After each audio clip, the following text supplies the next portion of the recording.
പാടി വാഴ്ത്തുന്നില്ല പ്രിയനേ സ്നേഹം ഒന്നുമില്ല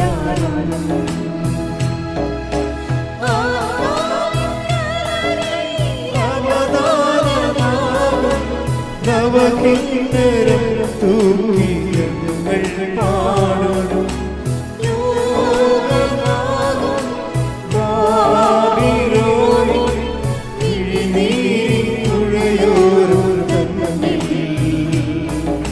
സ്തുതി പാടി പാടി വാഴ്ത്തുന്നില്ല പ്രിയനേ സ്നേഹം ഒന്നുമില്ല കൈകൾ ഉയർത്തിച്ചു പാടി വാഴ്ത്തുന്നില്ല പ്രിയനേ സ്നേഹം ഒന്നുമില്ല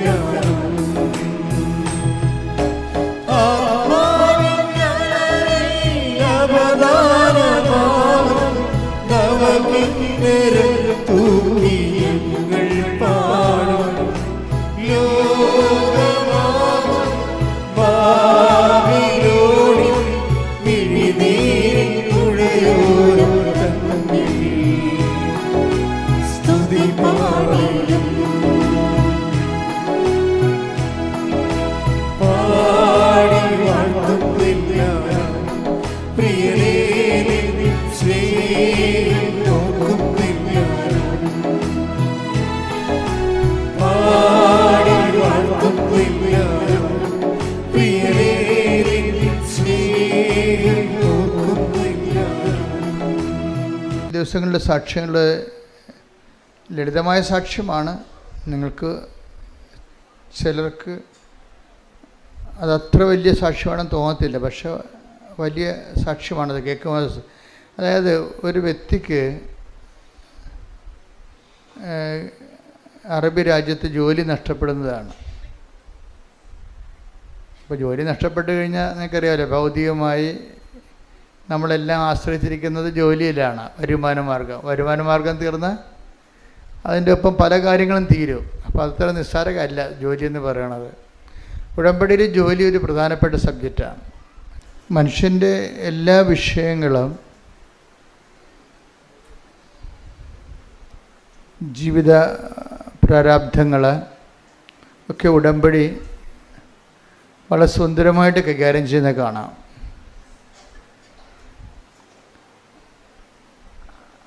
അതിൽ ലളിതമായ ചില പരിഹാര മാർഗങ്ങൾ ചില സാധാരണ മനുഷ്യരിൽ നിന്നുണ്ടാകുമ്പോൾ അതിൻ്റെ സ്ക്രിപ്ചറൽ സ്പേസ് സുവിശേഷവിഹിതമായി അതിൻ്റെ സ്ഥാനം എവിടെയാണ് എന്ന് പരിശോധിച്ചിട്ട് നിങ്ങൾക്ക് കൂടി അവർക്ക് മാത്രമല്ല അവർ നേടിയെടുത്ത അതേ അനുഗ്രഹം നിങ്ങൾക്ക് നേടിയെടുക്കാൻ വേണ്ടി ആണ് ഞാനത് സാക്ഷ്യത്തെ ജനറലൈസ് ചെയ്യുന്നത്. ചില പെർട്ടിക്കുലർ കാര്യങ്ങളായിരിക്കും നടന്നത്, വളരെ സ്വകാര്യവും ഒറ്റപ്പെട്ടതുമായിട്ടുള്ള കാര്യങ്ങൾ. പക്ഷെ ഞാനത് സാക്ഷ്യത്തിൽ അത് വിശദീകരിക്കുമ്പോൾ എന്താണ് ഞാൻ ചെയ്യുന്നത്?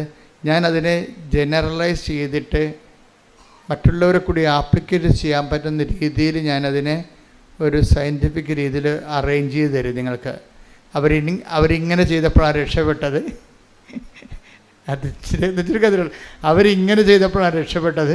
നിങ്ങളും ആ ഒരു മാർഗം നോക്കിയാൽ നല്ലതായിരിക്കും, ചിലവർ രക്ഷപ്പെടാൻ സാധ്യതയുണ്ട്. എന്തുകൊണ്ട് നിങ്ങൾ ആ വഴി നോക്കിയാൽ രക്ഷപ്പെടും? അതിൻ്റെ ബുദ്ധിപരമായ കൺകറൻസ്, ഇൻ്റലക്ച്വൽ കൺകറൻസ് എന്ന് പറയും. ബുദ്ധിപരമായിട്ടുള്ള യുക്തി എവിടെയാണ് അത് ഞാൻ സാക്ഷ്യത്തിൽ പറയും.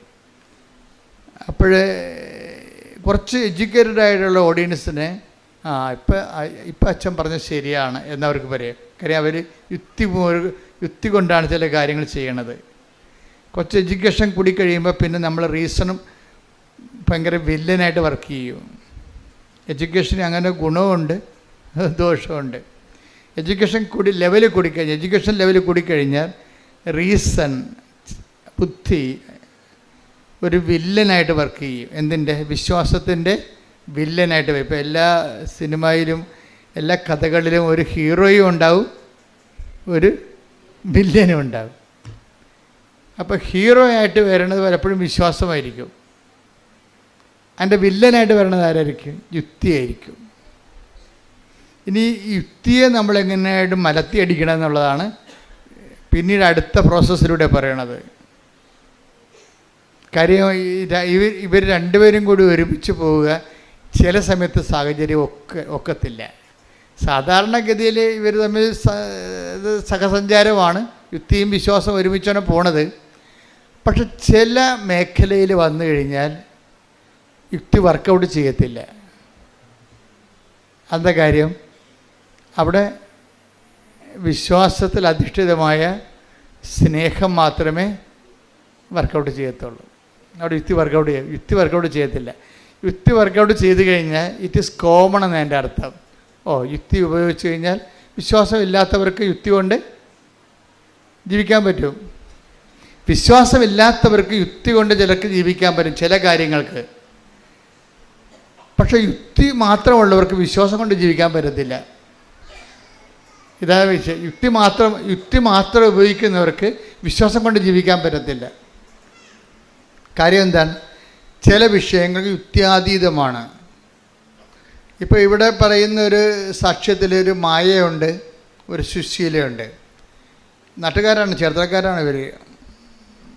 അപ്പോൾ സുശീലയുടെ മകളാണ് ഈ മായ. മായയെ ഒരു അവളുടെ ഏജൻസി പറ്റിച്ചു എന്നാണ് പ്രശ്നം. ഈ കേസ് സ്റ്റഡി പോണത് ഇങ്ങനെയാണ്, ആ സാക്ഷ്യം പോണത് ഇങ്ങനെയാണ്. മായയെ ഏജൻസി 5 ലക്ഷം രൂപ വാങ്ങിച്ച് ഇവർ ഗൾഫിൽ ജോലി കൊടുക്കാമെന്ന് പറഞ്ഞു.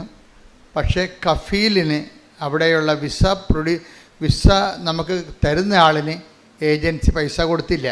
ആ പൈസയും കൊണ്ട് ഏജൻസി മുങ്ങി. ഇപ്പോഴേ കഫീലിൻ്റെ പേരിലാണ് ഇവിടെ വിസ നിൽക്കണത്. അവരാണെങ്കിൽ അത് കാരണം എന്ത് പറ്റുമെന്ന്, ഇവരുടെ ജോലിയുടെ പകുതി ശമ്പളം കഫീലിന് പോവും. ഇവർ ജോലി ചെയ്യുന്നുണ്ട്, പക്ഷേ ശമ്പളം പകുതിയോടും ഈ വിസ തന്ന ആൾ, അവർക്ക് പൈസ കിട്ടിയില്ലല്ലോ, ഏജൻസിക്ക് പൈസ കിട്ടി, ഏജൻസി മുങ്ങിയല്ലോ. അപ്പോൾ ആ പൈസ അവർക്ക് കിട്ടാൻ കാരണം ഇവരെ വെച്ചുകൊണ്ട് അവർ കാശുണ്ടാക്കുകയാണ്. പക്ഷേ ഇവർക്ക് രണ്ടുപേർക്കുള്ള കാശുകൾ നേരത്തെ കൊടുത്തിരുന്നു. അത് പക്ഷേ ഏജൻറ്റ് കഫീലിന് കൊടുത്തില്ല. അതാണ് പ്രശ്നം. വിസ ഡോണറിന് കൊടുത്തില്ല. ജീവിതം നരകതുല്യമായിപ്പോയി. എന്താ? ജോലിയേ ഇല്ല. ഉള്ള ജോലിയുടെ പകുതി ശമ്പളം കൊണ്ട് കഫീൽ പോകും. പിന്നെ ഇവർ തമ്മിൽ അവസാനം ഇത് പറഞ്ഞ് തർക്കമായി, വഴക്കായി, സങ്കടമായി, നിലവിളിയായി. പണി ചെയ്തിട്ട് കാര്യമില്ല, നാട്ടിൽ പൈസ അയക്കാൻ പറ്റണില്ല, ചിലവിന് പൈസ തികയുന്നില്ല. അന്യരാജ്യങ്ങളിൽ പോയി വിഷമിക്കുന്നവർ എന്തുമാത്രമാണെന്നറിയോ? അവരെല്ലാവരും, നിങ്ങൾ ഓർക്കരുത്, നിങ്ങൾ അവർ അവിടെ എല്ലാം ഭംഗിയായിട്ട് അവർ സന്തോഷമായിട്ട് ജീവിക്കണമെന്ന്. അവരിതിനേക്കാൾ കഷ്ടപ്പെട്ട് അതായത് ഒരു 60% പേര് ഇവിടെ കേരളത്തിൽ ജീവിച്ചതിനേക്കാൾ മോശമായിട്ട് അവിടെ ജീവിക്കണം. അവിടെ ചെന്നാലേ അത് മനസ്സിലാകത്തുള്ളൂ. ഞാൻ കഴിഞ്ഞ ദിവസങ്ങളിലൊക്കെ ഷാർജയിൽ ധ്യാനം നടത്തിക്കൊണ്ടിരിക്കും. അപ്പോൾ രാവിലെ മുതൽ ആൾക്കാർ എന്നെ കാണാൻ വേണ്ടി നിൽക്കും. 5 മണി വെളുപ്പിന് 5 മണിക്ക് തന്നെ ആൾക്കാർ വരും. ഞാൻ 2 മണി വരെ കാണും. അപ്പോൾ ഞാൻ തളർന്നു പോകും. കാര്യം ധ്യാനമുണ്ട്. വൈകുന്നേരം 5 മണിക്ക് ധ്യാനം തുടങ്ങിയാൽ 10 മണിക്കാണ് തീരണത്. അപ്പം അതുകൊണ്ട് നമുക്ക് കുറച്ച് പ്രാർത്ഥിക്കണ്ടേ. അപ്പോൾ ഞാൻ 2 മണിയാകുമ്പോൾ ഒരു കണക്കിന് ഞാനത് അവസാനിപ്പിക്കും. അപ്പം അങ്ങനെ ആ മേഖലയിലെല്ലാം പറയുന്ന കാര്യങ്ങൾ എനിക്ക് പെട്ടെന്ന് മനസ്സിലാവും. അത് കാരണം നിങ്ങളങ്ങനെയുള്ള സങ്കടത്തിൽപ്പെട്ട് കിടക്കുന്ന എല്ലാവരെയും ഒന്ന് ഓർത്ത് ഒന്ന് ശക്തമായി ദൈവതിരുസന്നിധി ഏൽപ്പിച്ചുകൊണ്ട് സ്തുതിക്കട്ടെ. ഹല്ലേലൂയ, ഹല്ലേലൂയ, ഹല്ലേലൂയ, ഹല്ലേലൂയ, യേശുവേ നന്ദി, ഹല്ലേലൂയ, ഹല്ലേലൂയ, യേശുവേ ആരാധന, മക്കളെ ആരാധനയോട് ചേർത്ത് ഞങ്ങൾ സമർപ്പിച്ച് പ്രാർത്ഥിക്കുന്നു.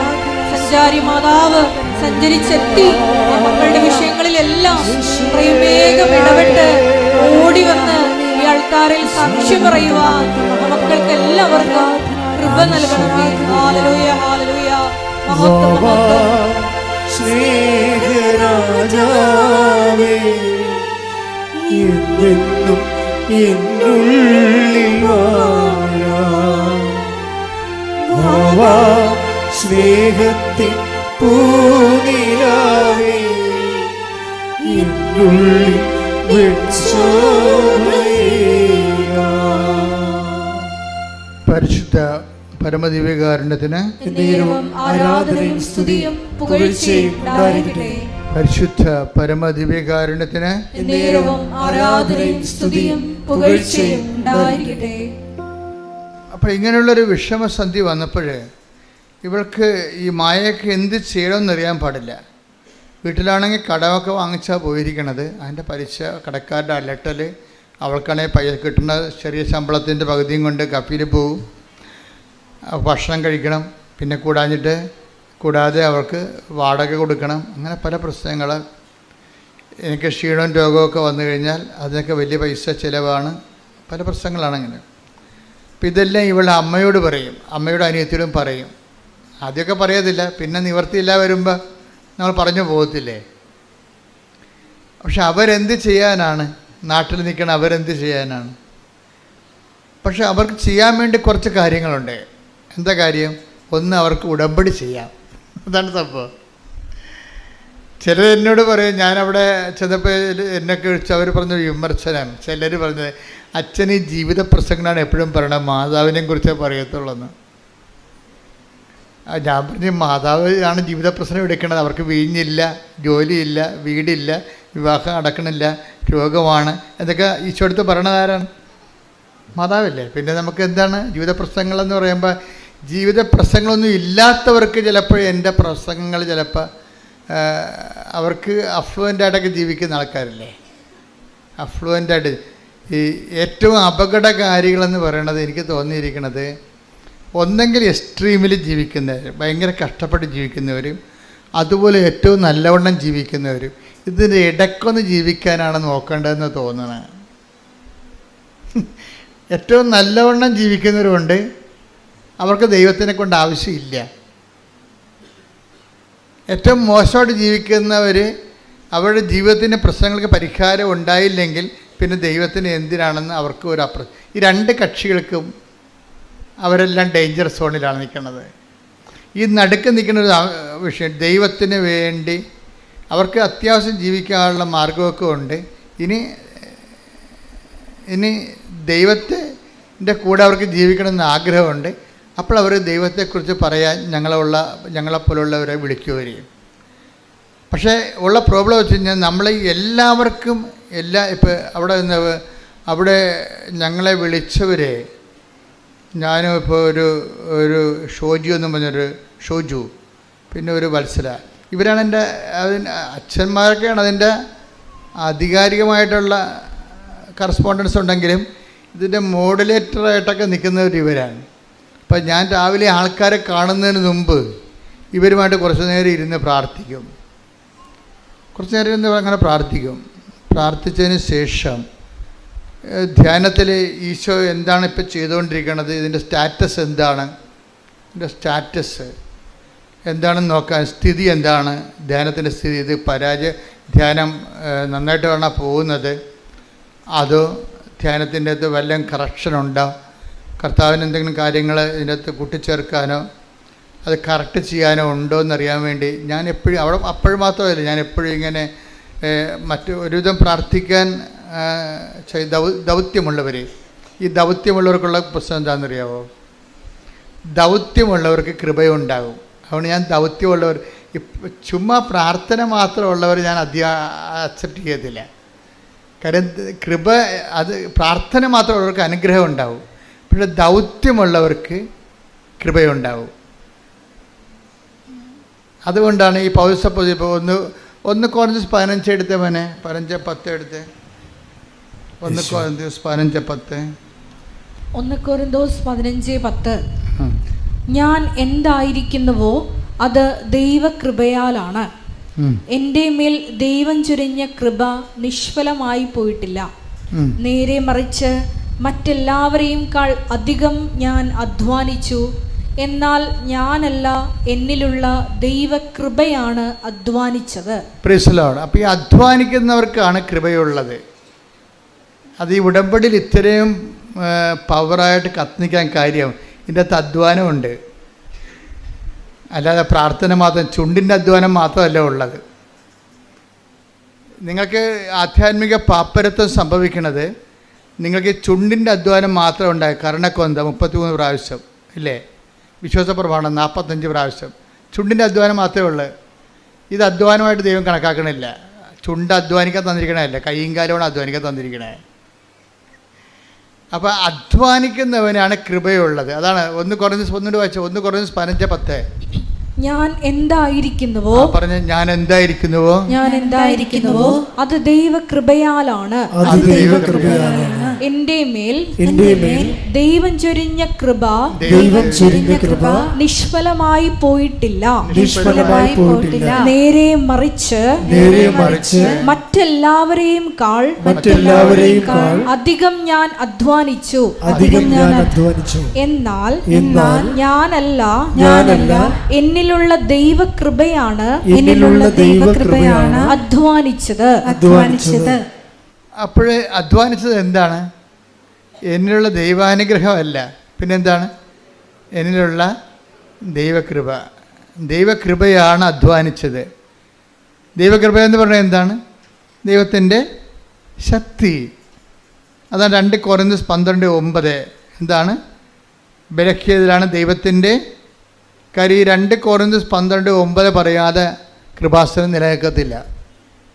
കാര്യം കൃപാസനം എന്ന് പറഞ്ഞാൽ കൃപയുടെ ഇരിപ്പിടമെന്ന് എൻ്റെ അർത്ഥം അല്ലേ. അപ്പോൾ അത് പ്രൊമോട്ട് ചെയ്യണതെല്ലാം എന്താണ്? ഗ്രേസാണ് പ്രൊമോട്ട് ചെയ്യണത്. അപ്പോൾ ഗ്രേസ് എന്ന് പറഞ്ഞാൽ എന്താണ്? അത് ദൈവത്തിൻ്റെ ശക്തിയാണ്. ഈ ദൈവത്തിൻ്റെ ശക്തി ഉള്ളവർക്ക് മാത്രമേ അധ്വാനിക്കാൻ, ദൈവത്തിന് വേണ്ടി അധ്വാനിക്കാൻ പറ്റത്തുള്ളൂ. ദൈവത്തിന് വേണ്ടി അധ്വാനം എന്താണ്? കർത്താവിനെ അറിയാത്തവരെ അറിയിക്കുക, അറിഞ്ഞവരെ, അതാണ് അധ്വാനം. ദൈവത്തിന് വേണ്ടിയുള്ള അധ്വാനം അതാണ്. ദൈവത്തിന് വേണ്ടിയുള്ള അധ്വാനം ഉള്ളവരെയാണ് ഞാൻ സാധാരണ മധ്യസ്ഥ പ്രാർത്ഥനയൊക്കെ കണ്ടുപിടിക്കുന്നത്. അവർക്ക് ദൈവത്തിന് വേണ്ടി ജോലി ചെയ്യാൻ പറ്റുമോ? കർത്താവിനെ അറിയാത്തവരെ അറിയിക്കുക. അയ്യോ ഞാനെങ്കിലും പറയത്തില്ല, ഞാനെങ്ങനെ പറയും? ആൾക്കാർ ആൾക്കാർ വഴക്കിട്ട് അപ്പോൾ ആൾക്കാരെ പേടിക്കും. അതായത് ദൈവകൃപ ഇല്ല എന്നുണ്ടെങ്കിൽ കൃപാസനം പത്രമൊന്നും കൊടുക്കാൻ പറ്റത്തില്ല. അവരെന്ത് പറയും? അയ്യോ ആൾക്കാർ വല്ലതും പറഞ്ഞാൽ എന്ത് ചെയ്യും? ഇവരെന്തെങ്കിലും പറഞ്ഞാൽ എന്ത് ചെയ്യുമെന്ന്. അതുകൊണ്ട് അവർ ന്യൂട്രലായിട്ട് നിൽക്കും. അല്ലെങ്കിൽ എവിടെയെങ്കിലും കൊണ്ടുപോയി കൃപയില്ല എന്നുണ്ടെങ്കിൽ വല്ല കുമ്പസാരക്കൂടിൻ്റെയൊക്കെ അടുത്ത പള്ളിയിലാണ് കൊണ്ടുപോയി ചോദിച്ചും മാറിക്കളയും. അത് കൃപയില്ലാഞ്ഞിട്ടാണ്. അവർ കൃപയില്ല, കാര്യം അധ്വാനിക്കാൻ പറ്റണില്ല അവർക്ക്. ഇപ്പോൾ ചിലർ പറഞ്ഞാൽ ഞാൻ ഓർഫനേജിൽ പോയി, ഞാൻ ഓൾഡ് ഏജ് ഹോമിൽ പോയി, ഒരു ദിവസം അവരുടെ കൂടെ താമസിച്ചു. അവരുടെ പഴയ മുഷിഞ്ഞ ഉടുപ്പെല്ലാം ഞാൻ വാങ്ങിച്ചിട്ട് ഞാൻ വാഷിംഗ് മെഷീൻ കൊണ്ടിട്ട് കഴുകി അവർക്ക് തേച്ച് കൊടുത്തു. അവർക്ക് അല്ലെങ്കിൽ ഞാൻ ഒരു ദിവസം അവിടെ പോയി ഭക്ഷണം ഉണ്ടാക്കി കൊടുത്തു. അവർക്ക് അധ്വാനമാണ്, കർത്താവിന് വേണ്ടിയുള്ള അധ്വാനമാണ്. അതെന്തുകൊണ്ടാണ്? അത് കൃപയാണ്. അതാ 1 കൊരിന്ത്യസ് 15 ഒന്ന് പ്രാർത്ഥിച്ച് ഒരു കൈ കൊടുത്ത് പ്രാർത്ഥിക്കുക. കർത്താവ് ദൈവമേ, ദൈവകൃപ അങ്ങയ്ക്ക് വേണ്ടി അധ്വാനിക്കാനുള്ള ദൈവകൃപ എന്നിൽ നിറയാൻ വേണ്ടി ഞാൻ പ്രാർത്ഥിക്കുന്നു. ശ്രുതികട ഹല്ലേലൂയ.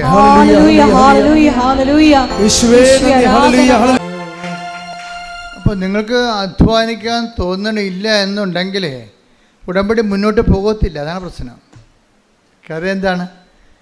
ഉടമ്പടി അവൻ പറയണ പോലെ ചെല്ലുകയല്ലല്ല, അവൻ പറയണ പോലെ അധ്വാനിക്കുകയാണ്. അതാണ് പ്രശ്നം.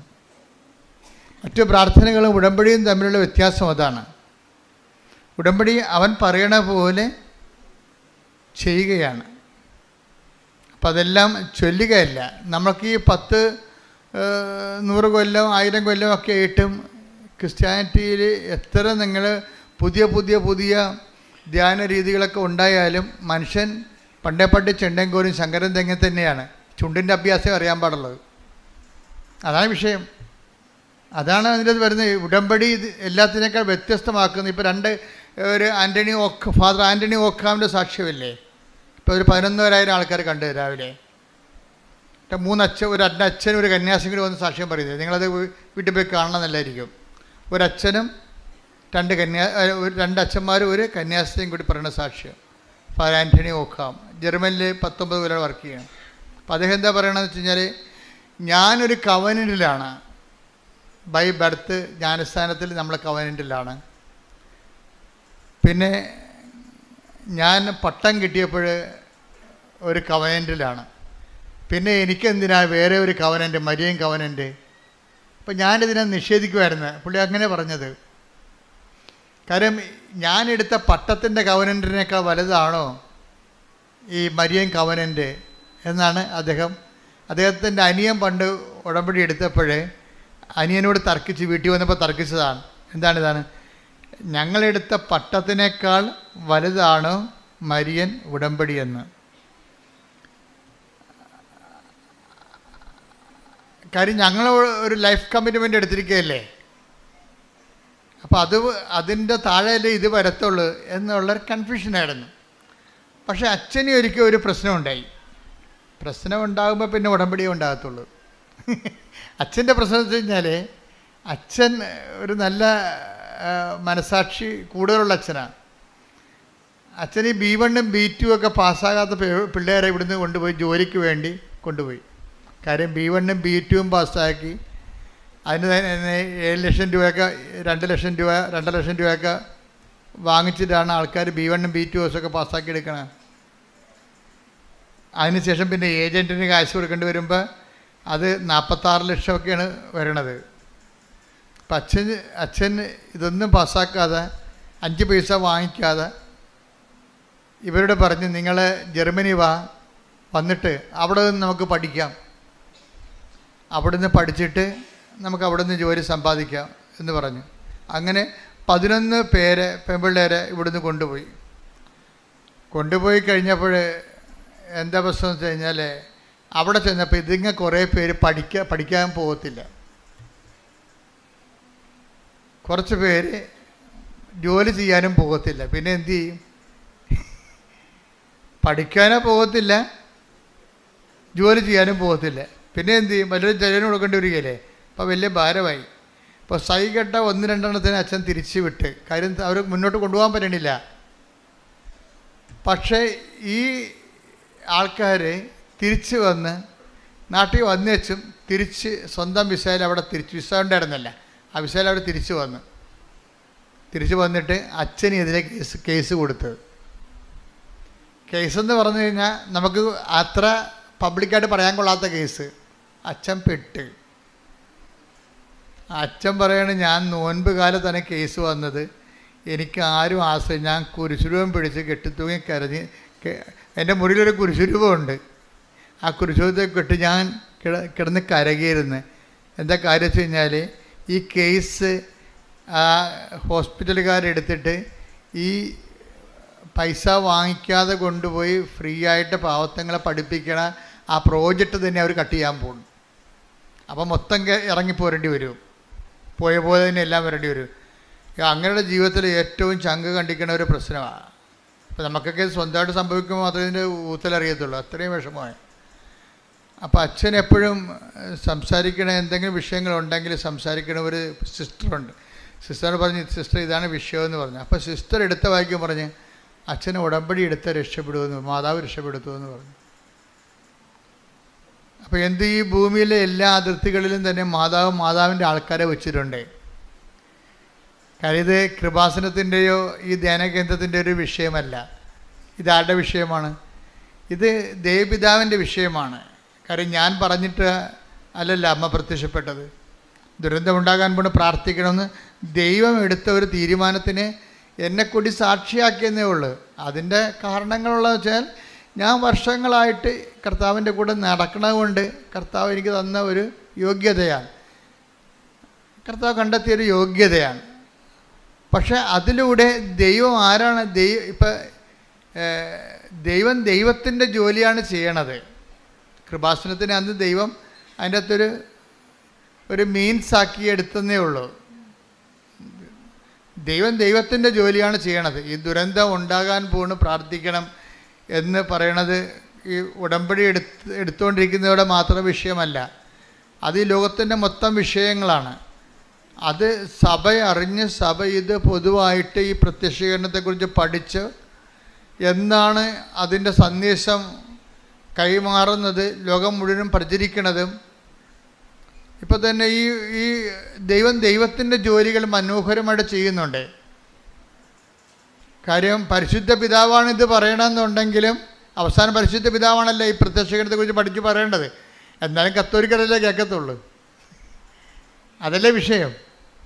ഈ ഇപ്പം തന്നെ ഇവിടെ വരുന്നത് ആരാണ്? ഹിന്ദുസ് വരുന്നുണ്ട്, ഇവിടെയൊക്കെ മുസ്ലിംസ് വരുന്നുണ്ട്, CSIക്കാർ വരുന്നുണ്ട്.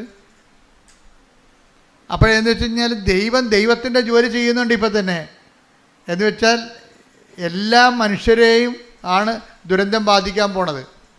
അത് ക്ലൈമറ്റ് ചേഞ്ച് ആയാലും ശരി, മറ്റു തരത്തിലുള്ള ദുരന്തമായാലും ശരി. ദുരന്തം ജാതി മതം നോക്കിയിട്ടാണ് ദുരന്തം വരണത്?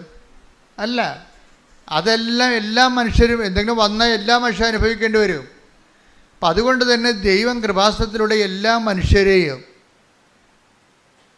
മനുഷ്യരെയുമാണ് വെൽക്കം ചെയ്യണത്. എന്താണ്? നിങ്ങൾ ഈ വിഷയത്തിൻ്റെ ഒരു ഭാഗമാകണം.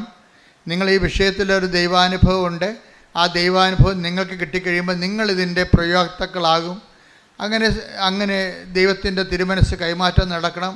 അപ്പം നിങ്ങൾ ഇതിൻ്റെ അകത്ത് ഒരു കുറിഞ്ഞ് മരുന്ന് ഇരിക്കുന്ന സ്ഥലമെന്ന് പറയണത് ദൈവത്തിൻ്റെ തിരുമനസ് നമ്മൾ മറ്റുള്ളവരെ അറിയിക്കുക എന്നുള്ളതാണ്. അതാദ്യമേ നിങ്ങൾ ചെയ്ത ഉടമ്പടി പെട്ടെന്ന് ലൈവാകും. ദൈവത്തിന് നിങ്ങൾക്ക് അച്ഛൻ പറഞ്ഞാൽ മനസ്സിലാകുന്നുണ്ടോ? ഇതിനകത്തുള്ള ദൈവികമായ രഹസ്യമായ അജണ്ട എന്താണ്? രഹസ്യകാര്യ പരിപാടി എന്താണ്? അതായത് ഈ ദുരന്തം ഉണ്ടാകാൻ പോണ് പ്രാർത്ഥിക്കണമെന്ന് പറഞ്ഞ് ആ ദൈവത്തിൻ്റെ ദുരന്തത്തെ കണ്ടറിഞ്ഞ് പ്രാർത്ഥിക്കാനുള്ള പ്രാർത്ഥനാ സൈന്യങ്ങളുടെ എണ്ണം ജാതി മതത്തിൻ്റെ അപ്പുറത്തേക്ക് എല്ലാ മനുഷ്യരിലേക്ക് സന്ദേശം കൈമാറണം. ഈ സന്ദേശം കൈമാറിക്കൊണ്ട് അവരവർ കർത്താവെ ഈ ദുരന്തം ഉണ്ടാകാൻ പോകുന്നു പ്രാർത്ഥിക്കണമെന്ന് പറഞ്ഞതിൻ്റെ ഭാഗമായിട്ട് എൻ്റെ പ്രാർത്ഥനകൾ അങ്ങ് സ്വീകരിച്ചുകൊണ്ട് ഈ ലോകത്തിൽ സംഭവിക്കാൻ പോകുന്ന വിപത്തുകളിൽ നിന്ന്, ഒരു വ്യക്തികൾക്ക് സംഭവിക്കാൻ പോകുന്ന വിപത്തുകളിൽ നിന്ന് അങ്ങ് ഈ പ്രാർത്ഥനയുടെ ഫലമായി മോചിക്കണമേ എന്ന് പ്രാർത്ഥിക്കുമ്പോൾ ദൈവത്തിൻ്റെ രക്ഷാകര നടപടികളിൽ നമ്മൾ ഒരു കണ്ണിയായിട്ട് മാറുകയാണ്. ഇത് ആദ്യമേ ചെയ്ത പ്രശ്നം തീർന്നു. നിങ്ങൾ IITS പാസ്സാകട്ടെ, എനിക്ക് ജോലി കിട്ടട്ടെ, എന്നിട്ട് ഞാൻ ദൈവത്തിൻ്റെ ജോലി ചെയ്യാമെന്ന് പറഞ്ഞു. നിങ്ങൾക്ക് 90% ആൾക്കാർ വിഡ്ഢികളാണ് ഉടമ്പടി എടുത്തിരിക്കണവർ. എന്നുവെച്ചാൽ അവർ ചിന്തിക്കണത് എൻ്റെ കാര്യവും നടക്കട്ടെ, അത് കഴിഞ്ഞിട്ട് ഞാൻ ദൈവത്തിൻ്റെ കാര്യങ്ങൾ ചെയ്യാം. അങ്ങനെയല്ല ഇത് ആദ്യമേ തന്നെ ഉടമ്പടിയിലാകുമ്പോൾ തന്നെ എന്തിനാണ് ഉടമ്പടിയിലാകണത്? ദൈവത്തിൻ്റെ കാര്യം ചെയ്തോളാമെന്നാണ് പറഞ്ഞത്. അവൻ പറയണ പോലെ ചെയ്തോളാമെന്നാണ് പറയണത്. അവൻ പറയണ പോലെ തന്നെ എല്ലാ വിശ്വാസത്തോടെയും ദൈവസ്നേഹത്തോടെയും ഒക്കെ സന്തോഷത്തോടെ അങ്ങനെ ചെയ്യേണ്ടത്. ഇപ്പം പലർക്കും ചെയ്ത്തുകാരുടെ എണ്ണം കൂടുതലാണ്, എല്ലാവരും ഒക്കെ ചെയ്യുന്നുണ്ട്. പക്ഷേ സന്തോഷത്തോടെയാണോ? അതാണ് വിഷയം. അവിടെയാണ് അത് വിഷയമാണ്. ചെയ്യാം. അളിഞ്ഞ മോന്തമായിട്ടാണ് പല ആൾക്കാരും ഓരോ കാര്യം ചെയ്തു കൂട്ടണത്. എനിക്കിത് കാണുന്നത് ദേഷ്യമാണ്. ഈ ആൾക്കാർ ചെയ്ത് കൂട്ടുന്ന കാര്യങ്ങൾ അറിയാൻ പാടില്ലാതെ ഓരോ കാര്യം ചെയ്യും. ഇനി 10 പത്ര, ഇനി 8 എണ്ണം ഉണ്ട്, ഇത് ആർക്ക് കൊണ്ട് ചെലുത്താൻ, അവൻ്റെ മോന്ത അളിഞ്ഞിരിക്കണം കണ്ടില്ലേ? ഇതാണ് വിഷയം. ഇതെങ്ങനെയല്ല ചെയ്യേണ്ടത്. ശരിക്കും പറഞ്ഞാൽ ദൈവത്തിൻ്റെ വിഷയമായിട്ട് ചെയ്യുമ്പോൾ നിങ്ങൾ സന്തോഷത്തോടെ അവൻ പോയി ഒരു രത്നം കണ്ടെത്തി കഴിഞ്ഞാൽ, ദൈവരാജ്യത്തെക്കുറിച്ച് എന്താ ഈശോ പറയണത്? ഒരു രത്നം കണ്ടെത്തി കഴിഞ്ഞാൽ take the bed of God. Mathai 13:44.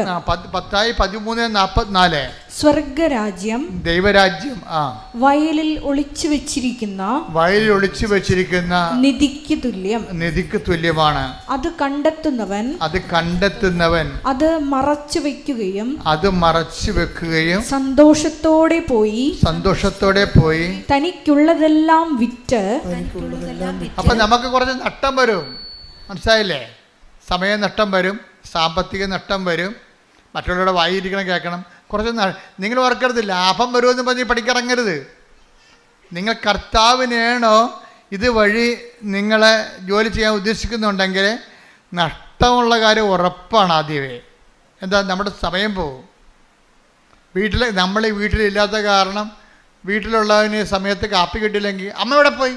ഞാൻ പത്രം കൊടുക്കാൻ പോയി. മണ്ണാങ്കട്ട. ആ വെരുക് നിങ്ങളുടെ കഴുത്തേക്ക് കയറിയിരിക്കും. എന്താ കാര്യം? നിങ്ങൾ സമയാസമയങ്ങളിൽ നിന്നിട്ട് കാപ്പി അന്നത്തി കൊടുത്തിട്ടില്ലേ? അങ്ങനെ പഠിപ്പിച്ച് വെച്ചിട്ടാണേ. വേണേൽ മര്യാദക്ക് ഉണ്ടാക്കി കുടിക്കടാന്ന് പറഞ്ഞിട്ടെങ്കിൽ പ്രശ്നം തീർന്നേനാ. മര്യാദക്ക് ഉണ്ടാക്കി കുടിക്കടാ, ഞാൻ പത്രം കൊടുക്കാൻ പോകണമെന്ന് പറയാനുള്ള കമാൻഡ് അമ്മ കളഞ്ഞേ. അമ്മ പഞ്ചപുച്ച വെച്ച് ഒച്ചാനിച്ച് ഇവൻ പറയണ ഇഡ്ഡലി വേണ്ട ഇഡ്ഡലി. അപ്പോൾ പറയാം എനിക്ക് ഇഡ്ഡലി വേണ്ട എനിക്ക് ദോശ മതിയെന്ന് പറയും. മനുഷ്യൻ്റെ വായി കുത്തിക്കയറ്റിട്ട് പോടാ, അല്ല വീട്ടിൽ എറിഞ്ഞിട്ട് പോടാന്ന് പറയണം. അങ്ങനെ പറയാനുള്ള ചങ്കൂറ്റം ഉണ്ടെങ്കിൽ മര്യാദക്ക് ഉള്ളതുകൊണ്ട് കഴിക്കും. ഇത് ഒരിടത്ത് ഒതുങ്ങണില്ലല്ല. പിള്ളേർ ഒതുങ്ങണ്ട. പിള്ളേരുടെ ബലിയാണല്ലേ മാതാപിതാക്കന്മാരെ പലരും. ഒരുത്തന് ദോശ, മറ്റേ അപ്പം പുട്ട് മതി. അപ്പോൾ പിന്നെ പുട്ട് കുത്താൻ നടക്കണം, പിന്നെ ദോശ ഉണ്ടാക്കാൻ നടക്കണം. ഇതെല്ലാം കൊണ്ടൊരു അമ്മയുണ്ട്. നിങ്ങളിങ്ങനെ ആക്കിയതാണേ, നിങ്ങളിങ്ങനെ ആക്കിയെടുത്തതാണ്. അതുകൊണ്ടാണ് ഇന്ന് നിങ്ങൾക്ക് ചില ആൺപിള്ളേരുമായിട്ട് അമ്മമാർ വരും എൻ്റെ അടുത്ത്. അപ്പോൾ ഞാൻ പറഞ്ഞു എത്ര പിള്ളേരുണ്ട്? 3 പിള്ളേരുണ്ട്. എത്ര ആൺപിള്ളേരുണ്ട്? ആൺപിള്ളേരാണ് എല്ലാവരും. ഞാൻ പറഞ്ഞു എല്ലാവരും വന്നിട്ടുണ്ടോ ഇവിടെ? 2 വന്നിട്ടുണ്ട്. ഉള്ളതിനെ കണ്ട് വിളിക്കാൻ പറയും. ഉള്ളതിനെ കണ്ട് എന്നിട്ട് പറയും എടാ നിൻ്റെയൊക്കെ ഉടുപ്പ് നീ തന്നെ അലക്കിയേക്കണം, അമ്മയെ കൊണ്ട് അലപ്പിക്കരുത്. മനസ്സിലായോ? നിൻ്റെയൊക്കെ പാത്രം നീ തന്നെ കഴിവിച്ചേക്കണം. ഞങ്ങളാണ് അച്ഛ കഴുകണത്. ക്ലിയറായി. എന്താ കാര്യം എന്നറിയാവോ? അമ്മയുടെ നടുവെല്ലാം ഒരുപോലെ എല്ലാ കാലത്തും ഒരുപോലെ ഇരിക്കത്തില്ല. അതാണ് വിഷയം. അമ്മ ക്ഷീണിച്ചുകൊണ്ടിരിക്കുകയല്ലേ, നന്നായിക്കൊണ്ടിരിക്കുകയാണ് അല്ലല്ലോ, ക്ഷീണിച്ചുകൊണ്ടിരിക്കുകയല്ലേ. അപ്പോൾ ഇവരെ സംബന്ധിച്ചിടത്തോളം നാളെ കാലങ്ങളിൽ നിങ്ങൾ അവിടെ ഉടുപ്പും തൂവാലും എല്ലാം അവിടെ കല്യാണത്തിന് സമയത്ത് വരെ നിങ്ങൾ അലക്കി തേച്ചു. അത് ഞാൻ അലക്കിയാലേ ശരിയാകത്തുള്ളൂ. പിന്നെ അത് നിങ്ങളുടെ ചിന്തയാണ്. നിങ്ങൾ അവിടെ ആൾ കളിക്കാൻ വേണ്ടി ഉണ്ടാക്കിയിട്ടുള്ള നിയമമാണ്. ഞാൻ അലക്കിയാലേ ശരിയാകും. അവർക്ക് വാദമൊന്നുമില്ല. മര്യാദക്ക് അലക്കണം. ആദ്യമേ തുടങ്ങണം ഈ പരിപാടിയൊക്കെ, ആദ്യമേ തുടങ്ങണം ഈ വിഷയങ്ങളൊക്കെ. അല്ല എന്നുണ്ടെങ്കിൽ നിങ്ങളവർക്ക് പിടിക്കത്തില്ല. ഒരു കാലം കഴിയുമ്പോൾ നിങ്ങളെ അവർക്കൊരു പിടിക്കത്തില്ല. എന്നുവെച്ചാൽ അവർക്ക് 10, 35, 30 വയസ്സായി കഴിയുമ്പോൾ, 25 വയസ്സായി കഴിയുമ്പോൾ അമ്മയ്ക്ക് പഴയതുപോലെ പലരെ ഒപ്പിക്കണം. അപ്പൻ അതിനേക്കാൾ വലിയ കർക്കശ അപ്പുറത്ത്. അപ്പോൾ ഇതിൻ്റെ ഇടയ്ക്ക് ഇവരെ എല്ലാവരും ഒപ്പിച്ച് വരുമ്പോൾ നമ്മളൊരു പരുവത്തിലാകും. ആർക്കും പിടിക്കത്തുമില്ല. പോരെ? അപ്പനും പിടിക്കത്തില്ല, അമ്മയ്ക്കും മക്കൾക്കും പിടിക്കത്തില്ല. നമ്മൾ അതിനിടക്കിടക്ക് മരുമകൾ കയറി വരികയാണെങ്കിൽ അവൾ കയറി വിരകി എല്ലാം അവിടെ കയ്യിലാക്കി. ഇപ്പം എന്താ? അപ്പം മകന് സമാധാനം. ഇപ്പോൾ അമ്മയല്ലേ എനിക്ക് ഉടുപ്പിലൊക്കെ തരാൻ ബുദ്ധിമുട്ടാണ്. ഇപ്പം അവന് പ്രശ്നമില്ല. അവൻ്റെ വീക്ക്നെസ് കണ്ടുവിട്ടിട്ട് അവൾ അതിൻ്റെ അകത്ത് കയറി കളിച്ച ആളാകും. ഉടമ്പടി എടുക്കുമ്പോൾ നമ്മൾ ശ്രദ്ധിക്കേണ്ട കാര്യം, ദൈവ സ്നേഹത്തിന് വിരുദ്ധമായ എന്തെങ്കിലും അടിയൊഴുക്കുകളുണ്ടെങ്കിൽ ഉടമ്പടി വർക്കൗട്ട് ചെയ്യത്തില്ല. ദൈവസ്നേഹത്തിന് നിങ്ങളെ അതായത് നിങ്ങളുടെ മനസ്സിലിരിപ്പ് വേറെ വല്ലതും ആണെങ്കിലേ അതിനാണ് ഈ സത്യഹൃദയം എന്ന് പറഞ്ഞ വാക്കുണ്ട്. സത്യഹൃദയം. ഹെബ്രായർ 10:22. ഹെബ്രായർ 10:22. അതിനാൽ വിശ്വാസത്തിന്റെ ഉറപ്പുള്ള സത്യഹൃദയത്തോടെ കേട്ടില്ലേ എന്ന് പറഞ്ഞ് കേട്ടില്ലേ? സത്യഹൃദയം. അപ്പം കള്ളത്തി ഹൃദയം ഉണ്ടെന്ന് എൻ്റെ അടുത്ത് അല്ലേ? ഇപ്പം മനസ്സിലായില്ലേ? ഇപ്പോഴാണ് മനസ്സിലാകുന്നത്. ഇത് സ്കാനിങ് അല്ലേ? ധ്യാനം എന്ന് പറഞ്ഞാൽ എന്താണ്? ഒരു പെറ്റ് സ്കാനിങ് പോലെ ഇരിക്കും. ഉള്ള ഡീറ്റെയിൽസ് എല്ലാം പുറത്തു വരും. എന്താണ് പറഞ്ഞത്? അതിനാൽ വിശ്വാസത്തിന്റെ ഉറപ്പുള്ള സത്യഹൃദയത്തോടെ നമുക്കടുത്ത് ചെല്ലാം. ദൈവത്തിന്റെ തിരുസന്നിധി ചെല്ലുമ്പോഴേ ഹൃദയം കൊണ്ട് ചെല്ലണമെന്നല്ല, ആ ഹൃദയം സത്യഹൃദയമായിരിക്കണമെന്ന്. ഇപ്പം ഞാൻ പറഞ്ഞില്ലേ, ഇപ്പം മരുമകളുടെ കാര്യം പറഞ്ഞില്ലേ, അവൾ വന്നിട്ട് എല്ലാ പുത്തൻ പെണ്ണ് പെരപ്പേരും അടയ്ക്കുന്ന കേൾക്കണ പോലെ അവൾ എല്ലാ കാര്യങ്ങളും ചെയ്യും. അപ്പൻ്റെ കാര്യം ചെയ്യും, അമ്മയുടെ കാര്യം ചെയ്യും. അവൾ അവിടെ ഗുഡ് സർട്ടിഫിക്കറ്റ് മേടിക്കുകയാണ് സംഭവം. പക്ഷേ അമ്മയ്ക്കിട്ട് ഇപ്പോൾ ആരെ വെക്കുകയാണ് ആ സംഭവം? മനസ്സിലായില്ലേ? അവരുടെ റോള് അടിച്ചു മാറ്റുകയാണ്. അപ്പോൾ ആ ഹൃദയത്തിൽ സത്യമില്ല. അച്ഛൻ പറഞ്ഞ മനസ്സിലായില്ലേ? അവളുടെ ഉദ്ദേശം വേറെയാണ്. അപ്പോൾ വേറെ ഒരു ഉദ്ദേശത്തിനാണ് ദുരുദ്ദേശം നമ്മൾ പറയണത്. അവളുടെ ഉദ്ദേശം വേറെയാണ്. ഉടമ്പടി ഇത് വർക്കൗട്ട് ചെയ്യത്തില്ല. കർത്താവ് നിൻ്റെ ഹൃദയം കർത്താവ് ഇൻസ്പെക്ട് ചെയ്യുമ്പോൾ നിൻ്റെ ഈ നല്ല സൽപ്രവൃത്തികളിൽ പോലും സ്വർഗീയ ഇടങ്ങളിൽ പോലും വസിക്കുന്ന ടേക്ക് ദ ബെഡഫോൺ സ്വർഗീയ ഇടങ്ങൾ. ശ്രുതികട്ടെ ഹല്ലേലൂയ ഹല്ലേലൂയ ഹല്ലേലൂയ ഹല്ലേലൂയ ഹല്ലേലൂയ. യേശുവേ നന്ദി. ഹല്ലേലൂയ ഹല്ലേലൂയ. യേശുവേ ആരാധന ആരാധന ആരാധന ആരാധന ആരാധന ആരാധന. കൈകൾ വീശിക്കൊണ്ട് ആരാധന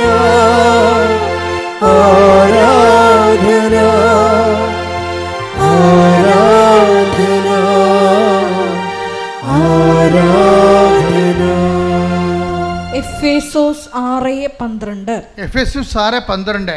എന്തെന്നാൽ പറഞ്ഞേ, എന്തെന്നാൽ നമ്മൾ മാംസത്തിനും രക്തത്തിനും എതിരായിട്ടല്ല, പ്രഭുത്വങ്ങൾക്കും ആധിപത്യങ്ങൾക്കും ഈ അന്ധകാര ലോകത്തിന്റെ അധിപന്മാർക്കും സ്വർഗീയ ഇടങ്ങളിൽ വർത്തിക്കുന്ന തിന്മയുടെ ദുരാത്മാക്കൾക്കുമെതിരായിട്ടാണ് പടവെട്ടുന്നത്. അപ്പൊ ഈ സത്യത്തിന്റെ ഹൃദയവും സ്വർഗീയ ഇടങ്ങളുടെ ദുരാത്മാവും ചേർത്ത് വായിക്കേണ്ട വചനങ്ങളാണ്. നമ്മൾ സ്വർഗീയമായ സ്നേഹത്തിൻ്റെ ദൈവികമായ കാര്യമാണെന്ന് പറയുമ്പോഴും അതിൻ്റെ പിന്നിലുള്ള അടിയൊഴുക്ക് ദുരാത്മാവിൻ്റെതായിരിക്കും. കാര്യം ഉദ്ദേശം എന്താണെന്നുള്ളതാണ് പ്രശ്നം. ഒരു വിഷയത്തിൻ്റെ ഇൻറ്റൻഷൻസാണ് പ്രോബ്ലം. എന്ത് ചെയ്യുന്നു എന്നല്ല പ്രശ്നം. What spirit Leeds U. നീ ചിലപ്പോൾ ഭയങ്കര തങ്കപ്പെട്ട വർത്തമാനവും വലിയ നല്ല കാര്യമാണ് ചെയ്യണത്. പക്ഷെ അതിൻ്റെ ഇൻറ്റൻഷൻ മോശമാണെങ്കിൽ ഈ സ്വർഗീയ ഇടത്തിലെ ദുരാത്മാവായിട്ടത് വർക്കൗട്ട് ചെയ്യും. ഉടമ്പടി നിയോഗങ്ങൾക്കുണ്ടാകുന്നൊരു കുഴപ്പം അതാണ്. ഈ നിയോഗങ്ങളൊക്കെ എഴുതി വെക്കുമ്പോഴും ഇൻറ്റൻഷൻ എന്നുവെച്ചാൽ അതിൻ്റെ അത് ഉള്ളിലുള്ള നിയോഗങ്ങൾക്കുള്ളിലെ നിയോഗങ്ങളാണ് ഇൻറ്റൻഷൻ. ഇന്നർ ഇൻറ്റൻഷൻസ് അതായത് നിയോഗങ്ങൾക്കുള്ളിലെ നിയോഗങ്ങൾ. അത് മറ്റുള്ളവർക്ക് മിക്കവാറും പാരയിരിക്കും. അത് മറ്റുള്ളവർക്ക് അങ്ങനെ ഉണ്ടെങ്കിൽ നിങ്ങളത് പേറ്റി കളയണം. കാറ്റത്ത് പിടിക്കേണ്ടി വരും. നമ്മൾ പണ്ട് കാറ്റത്ത് പിടിക്കത്തില്ലായിരുന്നു അല്ലേ? എന്താണ് ഈ കാറ്റ് വരുമ്പോൾ തൂറ്റണമെന്നൊക്കെ പറയത്തില്ലേ? കാറ്റ് വരുമ്പോൾ കാറ്റത്ത് പിടിക്കും. നമുക്ക് പരിശുദ്ധാത്മാവിൻ്റെ കാറ്റിലാണ് നമ്മുടെ നിയോഗങ്ങൾ ഇങ്ങനെ പിടിക്കേണ്ടത്. അപ്പോൾ എന്ത് പറ്റും? പതിര് പറന്നു പോകും, കതിര് താഴെ വീഴും. എന്ന് വെച്ച് കഴിഞ്ഞാൽ ദുരാത്മാവില്ലാത്ത വിഷയങ്ങളാണ്. ദുരാത്മാവില്ലാത്ത ഇൻറ്റൻഷൻസിൻ്റെ ഇത് വരുന്നത് നിങ്ങൾ 6 ഇൻറ്റൻഷൻസ് എഴുതി വെക്കുമ്പോഴേ എൻ്റെ അഭിപ്രായത്തിൽ നല്ല ഇൻറ്റൻഷൻ 2 കഴിഞ്ഞാൽ പിന്നെ എഴുതാനില്ലെങ്കിൽ എഴുതാൻ വേണ്ടി വെക്കരുത്. അതെല്ലാം ദൈവത്തിൻ്റെ കോളമായിട്ടിട്ടേക്കണം. പരിശുദ്ധാത്മാവെന്ന് എഴുതിയിട്ടേക്കണം. എന്താ കാര്യം? അപ്പം ദൈവത്തിനറിയാം നമുക്ക് എന്താണ് ആവശ്യമെന്നുള്ള അറിയാം. അല്ലെങ്കിൽ ഇപ്പം അവിടെ ദുരാത്മാവ് കയറി പിടിക്കും. പരിശുദ്ധാത്മാവ് നമ്മൾ എഴുതിയില്ലെങ്കിൽ ദുരാത്മാവ് കയറി പിടിക്കുക അവിടെ. അങ്ങനെ ഒരു പ്രശ്നമുണ്ട്. ആ കോളം ഒഴിച്ചിടരുത്. ഒരു കാര്യത്തിനുള്ള പ്രശ്നം വെച്ചാൽ ഇപ്പോൾ ഒരു കോളം ഒഴിച്ചു കഴിഞ്ഞാൽ നമുക്കിവിടെ 2 ഓപ്ഷനേ ഉള്ളൂ. ഒന്നെങ്കിൽ പരിശുദ്ധാത്മാവ്, ഒരു ഓപ്ഷനേ ഉള്ളൂ പരിശുദ്ധാത്മാവ്. ബ്ലാങ്ക് ഇല്ല. അതാണ് ഈശോ പറഞ്ഞത്, നിങ്ങൾ ഒരാളിൽ നിന്ന് പിശാചിനെ ഒഴിപ്പിച്ച് കഴിഞ്ഞാൽ അത് വിജനമായ സ്ഥലത്തേക്ക് കറങ്ങി നടക്കും. പിന്നെ തിരിച്ചു വന്ന് ഇവിടെ നോക്കുമ്പോൾ ഇത് ഒഴിഞ്ഞു കിടക്കുകയാണെങ്കിൽ അവൻ തിരിച്ചതിനകത്ത് കയറി വരും. തിരിച്ചു തന്നെക്കാൾ ദുഷ്ടരായ 7 ആത്മാക്കൾ. Take the blood of God. സ്തുതിക്കട്ടെ. ഹല്ലേലൂയ, ഹല്ലേലൂയ, ഹല്ലേലൂയ. യേശുവേ നന്ദി. ഹല്ലേലൂയ, ഹല്ലേലൂയ, ഹല്ലേലൂയ, ഹല്ലേലൂയ, ഹല്ലേലൂയ. യേശുവേ ആരാധന, ആരാധന, ആരാധന. യേശുവേ നന്ദി, നന്ദി, നന്ദി. ഹല്ലേലൂയ, ഹല്ലേലൂയ. ലൂക്ക 11:24 മുതൽ 26 വരെയുള്ള തിരുവചനങ്ങൾ. അശുദ്ധാത്മാവ് ഒരുവനെ വിട്ടുപോയാൽ വരണ്ട സ്ഥലങ്ങളിലൂടെ ആശ്വാസം തേടി അലഞ്ഞു നടക്കും. കണ്ടെത്താതെ വരുമ്പോൾ അവൻ പറയുന്നു, ഇറങ്ങിപ്പോന്ന ഭവനത്തിലേക്ക് തന്നെ ഞാൻ തിരിച്ചു ചെല്ലും. തിരിച്ചു വരുമ്പോൾ ആ വീട് അടിച്ചുവാരി സജ്ജീകരിക്കപ്പെട്ടതായി കാണുന്നു. അപ്പോൾ അവൻ പോയി തന്നേക്കാൾ ദുഷ്ടരായ മറ്റ് 7 അശുദ്ധാത്മാക്കളെ കൂടി കൊണ്ടുവന്ന് അവിടെ പ്രവേശിച്ച് വാസമുറപ്പിക്കുന്നു.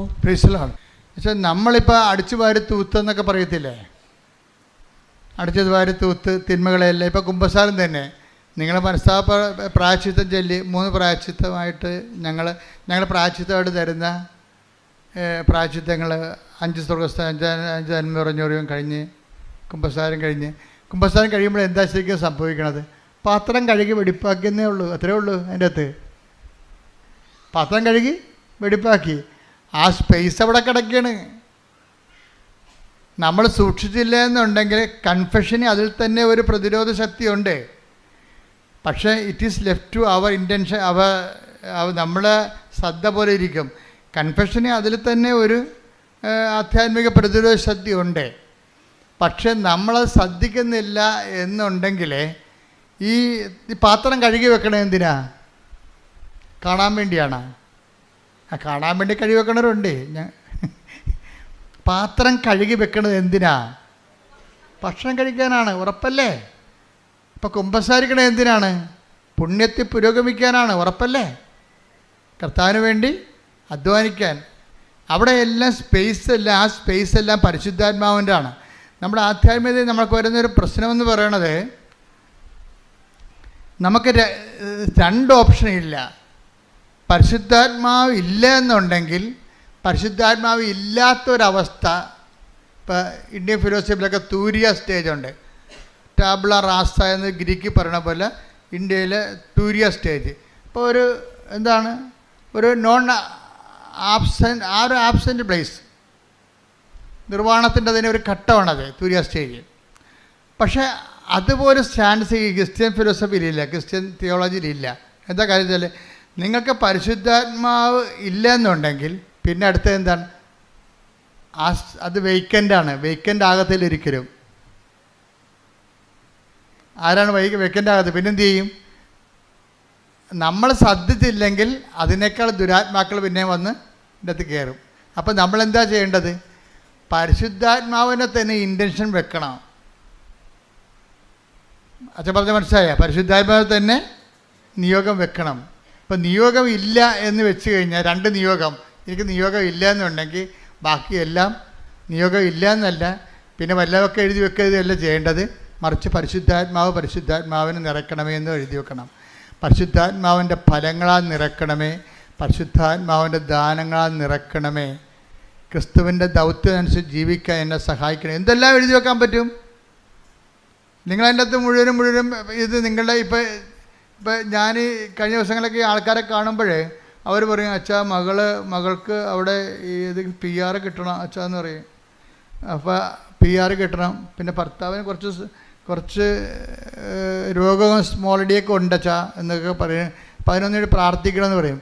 പിന്നെയും സമയം കിടക്കുകയാണ്.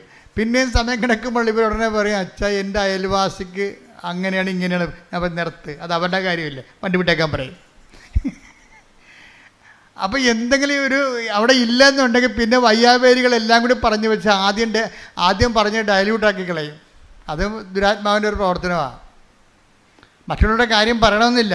അങ്ങനെ അത്രയും സീരിയസ് ആണെങ്കിൽ അതായിരിക്കണം നിങ്ങൾ ആദ്യം പറയേണ്ടിയിരുന്നത്. നിങ്ങൾക്കൊന്നും പറയാനില്ലാഞ്ഞ കാരണം എന്നാൽ മറ്റുള്ളവരുടെ കൂടെ ഈ വണ്ടിയായാലും പോകുന്നുണ്ടല്ലോ, അയാളെ കൂടി കയറിയിരിക്കട്ടെ. വണ്ടിയായാലും ആലപ്പുഴക്ക് പോകുന്നുണ്ടല്ലോ, നാത്തും കൂടി കയറിയിരിക്കട്ടെ എന്ന് പറഞ്ഞ പോലെ നാട്ടുകാരുടെ പ്രശ്നം കൂടി പറഞ്ഞു വെപ്പിക്കും. അപ്പോൾ അതെല്ലാം ഫാൾസായി പോകും. അപ്പോൾ എന്താ ചെയ്യേണ്ടതെന്ന് വെച്ച് കഴിഞ്ഞാൽ,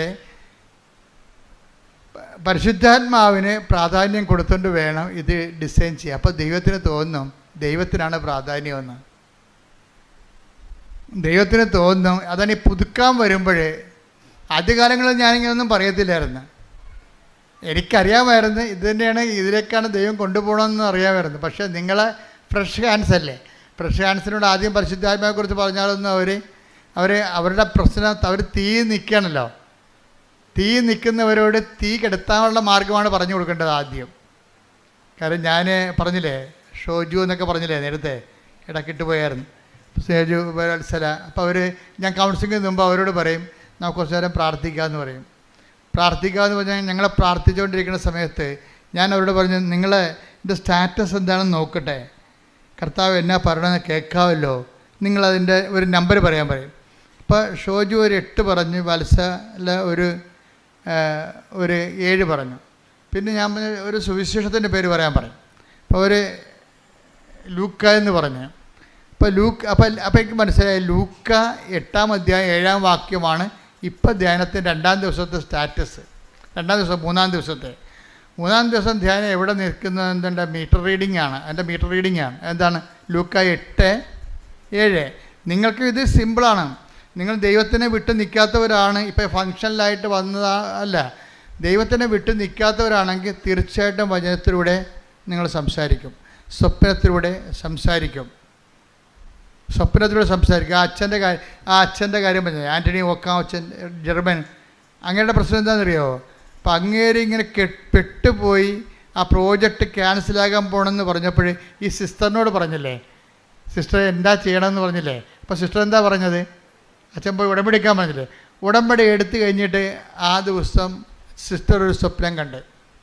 സിസ്റ്റർ ഈ അച്ഛൻ്റെ മേടെ പോയിട്ടില്ല, അച്ഛൻ്റെ മുറികൾ കണ്ടിട്ടില്ല.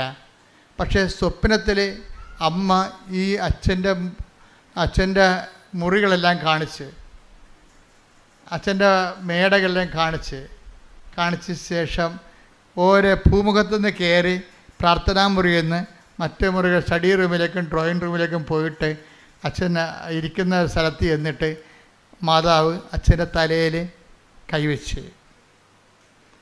പിറ്റേ ദിവസം വെളുപ്പിനെ സിസ്റ്റർ സ്വപ്നം കഴിഞ്ഞപ്പോൾ സിസ്റ്റർ അച്ഛനെ വിളിച്ച് പറഞ്ഞ്, ഇനിയൊരു പ്രശ്നവുമില്ല, അമ്മ അച്ഛൻ്റെ കാര്യത്തിൽ ഇടപെട്ടു, ഇതല്ലേ അച്ഛൻ്റെ വീട്, ഈ മുറിയിൽ ഇന്ന സാധനങ്ങളില്ലേ, അടുത്ത മുറിയിൽ ഇന്ന സാധനങ്ങളില്ലേ, അതിലെവിടെ മാതാവ് കടന്നിട്ടുണ്ട്, അച്ഛൻ ഇരിക്കുന്ന സ്ഥലം ഇന്നതല്ലേ, അവിടെ വന്ന് അമ്മ അച്ഛൻ്റെ തലയിൽ കൈവച്ചിട്ടുണ്ട്, ഇനി അമ്മ ഏറ്റെടുത്തോളൂ എന്ന് പറഞ്ഞു. അമ്മ ഏറ്റെടുത്തോളൂ എന്ന് പറഞ്ഞ് ഒരാഴ്ച കഴിഞ്ഞില്ല. ആക്കുമ്പോൾ ഓഫീസിൽ നിന്ന് ഇവരുടെ പ്രോജക്റ്റ് ഓഫീസിൽ നിന്ന് വിളിച്ചു, ഫാദർ ഞങ്ങളെ കാണാം. നേരത്തെ ഇങ്ങനെ പ്രോജക്റ്റ് ഓഫീസ് കേസിലിരിക്കുകയല്ലേ, ചിലപ്പോൾ അകത്ത് പോവും, ജയിലിൽ പോവും. അതുകൊണ്ട് ഇവർ ഒരു കൗൺസിലിങ്ങിന് പോലും ടൈം കൊടുത്തില്ലായിരുന്നു. ഇപ്പോൾ അവർ പറയണേ, നിങ്ങൾ വന്ന് ഞങ്ങളെ കാണുക, നിങ്ങൾക്കെതിരെയുള്ള ആരോപണം നിലനിൽക്കണില്ലെന്ന്. അങ്ങനെ ഒരു ആരോപണം ഇല്ലെന്ന്. ഇപ്പം പെട്ടെന്നല്ലേ മാറണത്. അപ്പം അച്ഛൻ അതുകൊണ്ട് പറഞ്ഞത് എന്താ അറിയാമോ, ഞാൻ വിചാരിച്ചത് എൻ്റെ പട്ടമാണ് ഏറ്റവും വലിയ ഉടമ്പടി എന്ന്. പക്ഷേ പരിശുദ്ധ അമ്മയുടെ ഉടമ്പടി നമുക്ക് പറഞ്ഞറിയിക്കാൻ പറ്റാത്ത അച്ഛൻ്റെ സാക്ഷി നിങ്ങൾ കേൾക്കണം.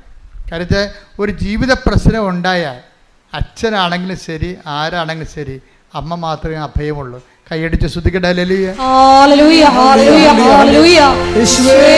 അങ്ങയുടെ അഭിഷിക്തരിലൂടെ ഉടമ്പടിയുടെ ശക്തി ലോകത്തിന് വെളിപ്പെടുത്തുന്നതിന് ഞങ്ങൾ നന്ദി പറയുന്നു.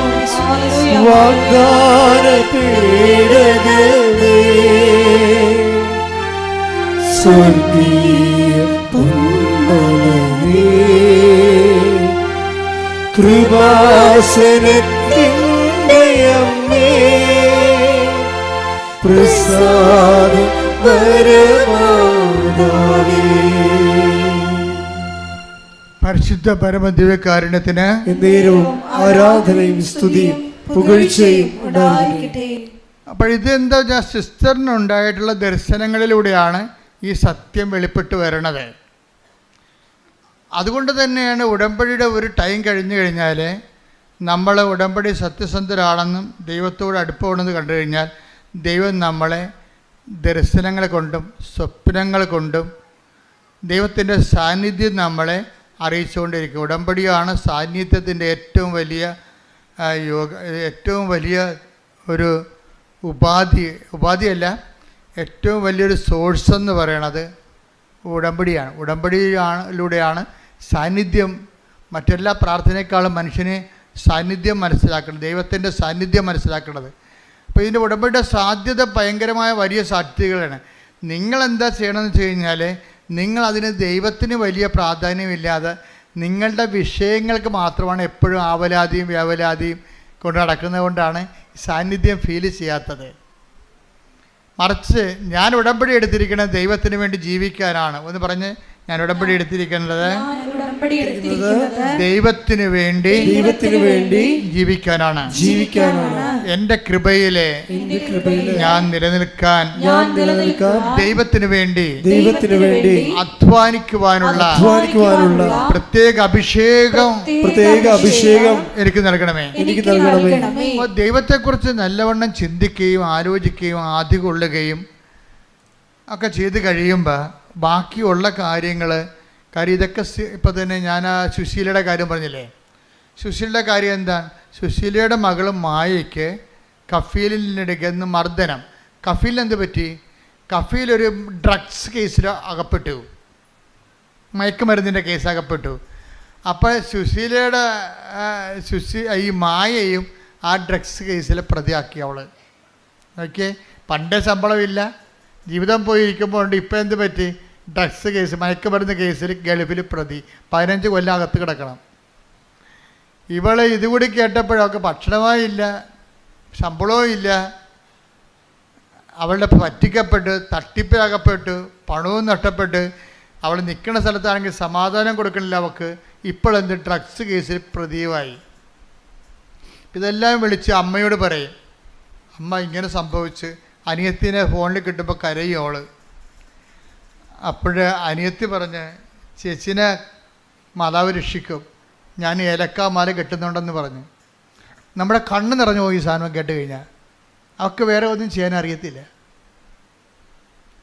ചേച്ചിനെ അമ്മ രക്ഷിക്കും, ഞാൻ ഏലക്കാമാല അമ്മയ്ക്ക് വേണ്ടി കെട്ടണമുണ്ടെന്ന്.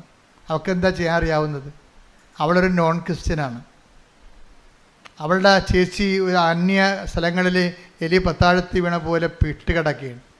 അവൾക്ക് ദൈവതിരുസന്നിധി ദൈവത്തിനെ ഈ വിഷയത്തിൽ ഉൾപ്പെടുത്താൻ ചെയ്യാൻ അറിയാവുന്ന ആപ്പാടെ പണി എന്താ? അവളുടെ മനസ്സിൽ വന്നു ഞാൻ ഏലക്കാമാല കെട്ടണമുണ്ടെന്ന്. ആ ഒരു മാല മുഴുവൻ കെട്ടിക്കൊണ്ടത് മാതാവിനിടും.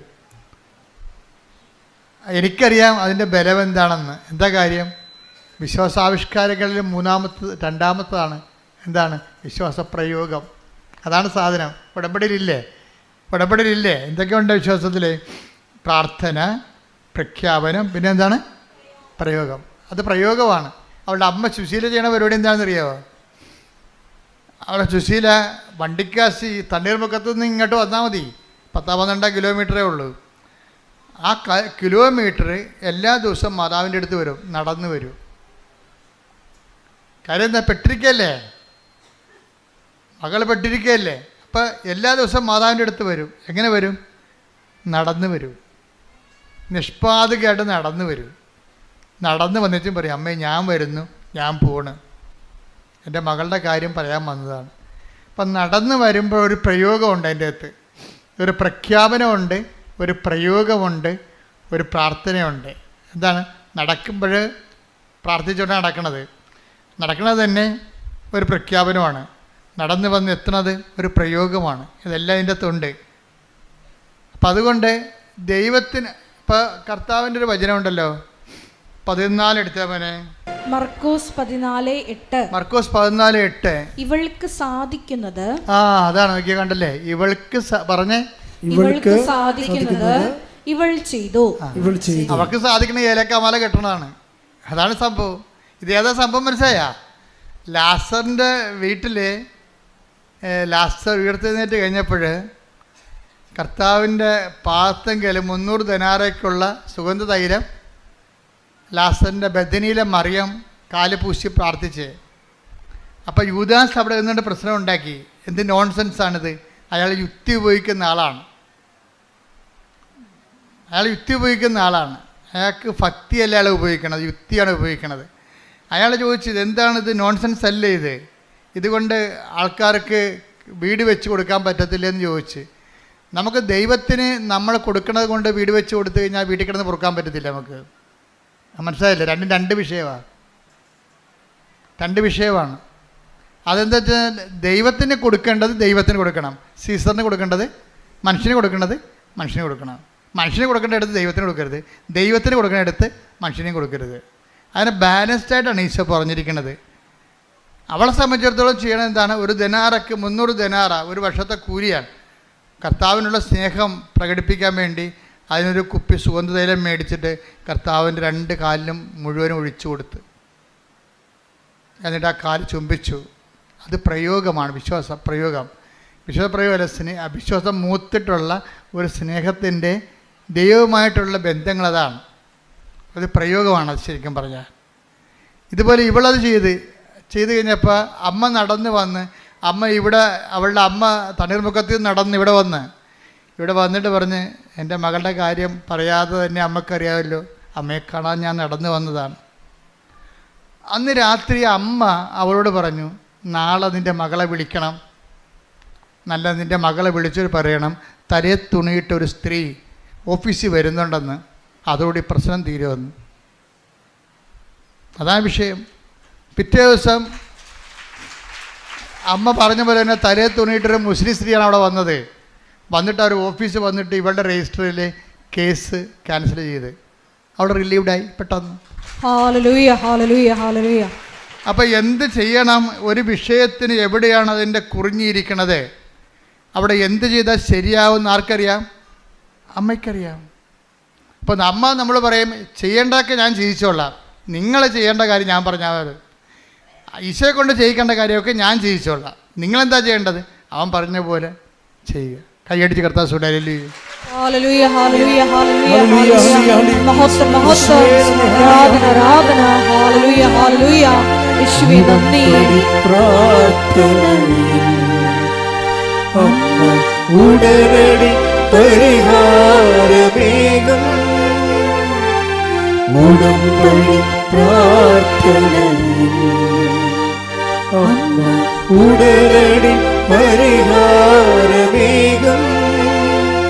അവൻ പറയുന്നതു ചെയ്തിടുവിൻ ജീവിതം ധന്യമായി തീർന്നിടും. പരിശുദ്ധ പരമദിവ്യകാരുണ്യത്തിന് ആരാധനയും സ്തുതിയും പുകഴ്ചയും ഉണ്ടായിരിക്കട്ടെ. പരിശുദ്ധ പരമദിവ്യകാരുണ്യത്തിന് ആരാധനയും സ്തുതിയും പുകഴ്ചയും ഉണ്ടായിരിക്കട്ടെ. അപ്പോഴീ ഉപ്പും ഉടമ്പടിയിലെ ഉപ്പും അതുപോലെ തന്നെ എണ്ണയും ഇതൊക്കെ ഉപയോഗിക്കുമ്പോൾ നിങ്ങളെ വിശ്വാസ പ്രയോഗത്തിലാണെന്നുള്ള കാര്യം മനസ്സിലാക്കണം. അതിന് നമുക്ക് വേണ്ട മൗലിക വികാരം എന്ന് പറയുന്നത് ദൈവസ്നേഹമാണ്. വിശ്വാസം മൂത്തിട്ടാണ് ദൈവസ്നേഹം ഉണ്ടാകുന്നത്. യൂത്തിനൊക്കെ ഉണ്ടാകുന്നൊരു പ്രശ്നം എന്ന് വെച്ച് കഴിഞ്ഞാൽ യൂത്ത് ഈ ഉടമ്പടി എടുക്കുന്നത് കൊണ്ട് തന്നെ ചില സമയത്ത് അവർക്ക് ചില നെഗറ്റീവ് അനുഭവങ്ങൾ നിങ്ങളുടെ ഒരു കൗണ്ട് ഡൗൺ വരും ചില സമയത്ത്. എന്താ പറയുന്നത് വെച്ച് കഴിഞ്ഞാൽ ഇപ്പം നിങ്ങൾ ഉദാഹരണത്തിന് ഇപ്പം നിങ്ങൾ അച്ഛൻ്റെ എല്ലാ ദിവസവും ഒരു സാക്ഷ്യം അല്ലെങ്കിൽ ഒരു ഡെയിലി ബ്രെഡ് നിങ്ങൾ ഷെയർ ചെയ്യുന്നു, നിങ്ങളുടെ ഗ്രൂപ്പിൽ ഷെയർ ചെയ്തേ, ഉടനെ അവരെന്ത് ചെയ്യും? ദൈവത്തിനെ കാണുമ്പോൾ തന്നെ പല്ലിളിക്കണ പിശാചുക്കളുണ്ടാവും. നിങ്ങളുടെ കൂട്ടുകാരായിരിക്കും. ചിലപ്പോൾ നിങ്ങളവർ ക്യാൻസൽ ചെയ്ത് കളയും, ബ്ലോക്ക് ചെയ്ത് കളയും. അപ്പോൾ നിങ്ങൾക്ക് സന്തോഷമായില്ലേ? നിങ്ങൾക്ക് പറ്റാത്ത ആൾക്കാരിൽ നിന്ന് നിങ്ങൾക്ക് ബ്ലോക്കിങ് കിട്ടുമ്പോൾ തന്നെ അത്ര ആ സാധനം പോയി കിടത്തില്ലേ? ആ സാധനം ആ ഗ്രൂപ്പിൽ കിടന്നാൽ മോശമാണ്. അച്ഛൻ പറഞ്ഞ് മനസ്സിലായില്ലേ? നിങ്ങളെ വിചാരിക്കും അയ്യോ ഞാനിങ്ങനെ ഇവർക്ക് സെൻഡ് ചെയ്യും, ഇവർ മതം മാറ്റമാണെന്ന് കരുതുക, അല്ലെങ്കിൽ എന്നെ ഒരു ഭക്തി ആയിട്ട് കരുതുക. ഞാൻ ഭക്തിയൊന്നും അല്ല, എനിക്ക് തൽക്കാലം IELTS പാസ്സാകാനുള്ള അഭ്യാസം മാത്രമേ ഉള്ളൂ എന്ന് അവർക്കറിയാൻ പാടില്ല. പറഞ്ഞ മനസ്സിലായില്ല? അത് നമ്മുടെ രഹസ്യ ധാരണകൾ നിങ്ങൾ വിവേചിക്കണം. നിങ്ങൾ എന്തുകൊണ്ട് ഷെയർ ചെയ്യുന്നില്ല കൂട്ടുകാർക്ക്? അതിൻ്റെ കാരണം നിങ്ങളിതൊരു 3 മാസത്തുള്ള അഭ്യാസമായിട്ടാണ് എടുത്തിരിക്കുന്നത്. ഒക്കട്ടെ കിട്ടണേ ഊട്ടി പോയ ചട്ടി, അതുകൊണ്ടാണ് ഷെയർ ചെയ്യാത്തത്. ഞാൻ ഈ 3 മാസത്തെ അഭ്യാസത്തിന് വേണ്ടി എടുത്തിരിക്കുന്ന കാര്യം എൻ്റെ കൂട്ടുകാരുടെ മുമ്പിൽ ഞാനൊരു ഭക്തിഭ്രാന്തിയായിട്ട് അറിയപ്പെടേണ്ട ആവശ്യമില്ലല്ലോ എന്ന് വിചാരിച്ചുകൊണ്ട് നിങ്ങൾ ഷെയർ ചെയ്യത്തില്ല. നിങ്ങളുടെ ആന്തരിക വിചാരങ്ങളെ കർത്താവ് വിവേചിച്ചിരിക്കുന്നു, കർത്താവ് നിങ്ങളെ വിധിക്കുന്നു. ഈ വിധിയിൽ നിന്ന് രക്ഷപ്പെടാൻ വേണ്ടി മര്യാദയ്ക്ക് ഷെയർ ചെയ്ത് രക്ഷപ്പെടുന്നതാണ് നല്ലത്. ചെറുപ്പക്കാർക്കും ഇതുപോലുള്ള അബദ്ധങ്ങൾ സംഭവിക്കുക. നിങ്ങളുടെ കൂട്ടുകാരെല്ലാം ഒരു മേനിക്കെങ്കിലും സ്വയം ഹ്യൂമനിസ്റ്റിൻ്റെ മാനവികൻ്റെ കുപ്പായമെടുത്ത് അടിഞ്ഞിട്ടുള്ള പാർട്ടിയാകും. അപ്പം നമ്മളത് ഷെയർ ചെയ്ത് സ്റ്റാറ്റസ് ഇട്ട് കഴിയുമ്പോൾ അവനവിടെ നമ്മൾ 2ാം പൗരനാക്കും, അവൻ 1ാം പൗരനാകും. ആരാണ് 1ാം പൗരൻ 2ാം പൗരൻ എന്താ അവസാനം അറിയാൻ പറ്റും. അവൻ പറയും എന്ന് തുടങ്ങി ഈ ഭക്തിഭ്രാന്തൊക്കെ. എടാ മര്യാദയ്ക്ക് അധ്വാനിച്ച് ജീവിച്ചാൽ പ്രശ്നമൊന്നുമില്ല, അല്ലെങ്കിൽ ഇതുപോലെ ചെന്ന് ചാരേണ്ടി വരും, ഹ്യൂമനിസ്റ്റായി. അപ്പോൾ നമ്മളോർക്കും അവനാണ് വലിയ, അവനൊരു കുന്തും അറിയത്തില്ല. ദൈവത്തെ അറിഞ്ഞില്ലെങ്കിൽ എല്ലാം അറിയാം, ദൈവത്തെ അറിഞ്ഞില്ലെങ്കിൽ തീർന്നില്ലേ? അവന് ദൈവത്തെ അംഗീകരിക്കേണ്ടത് അതിന് പോരായ്മയെ കരുതിയിരിക്കുകയാണ്. അവൻ്റെ അന്ത്യം നമ്മൾ കണ്ടിട്ടില്ലല്ലോ. കാണുന്നതിന് മുമ്പ് എന്തുകൊണ്ടാണ് അവൻ പറഞ്ഞത് നീ അനുസരിക്കാൻ നീ ബാധ്യസ്ഥനാകേണ്ടത്? അതുകൊണ്ട് നീ നിഷ്പക്ഷമായിട്ടും നിർഭയനായിട്ടും കർത്താവിൻ്റെ സുവിശേഷത്തിൻ്റെ വക്താവായിട്ട് മാറാമെന്ന് കൈ അടിച്ചുകൊണ്ട് സ്തുതിക്കട്ടെ. ഹല്ലേലൂയ.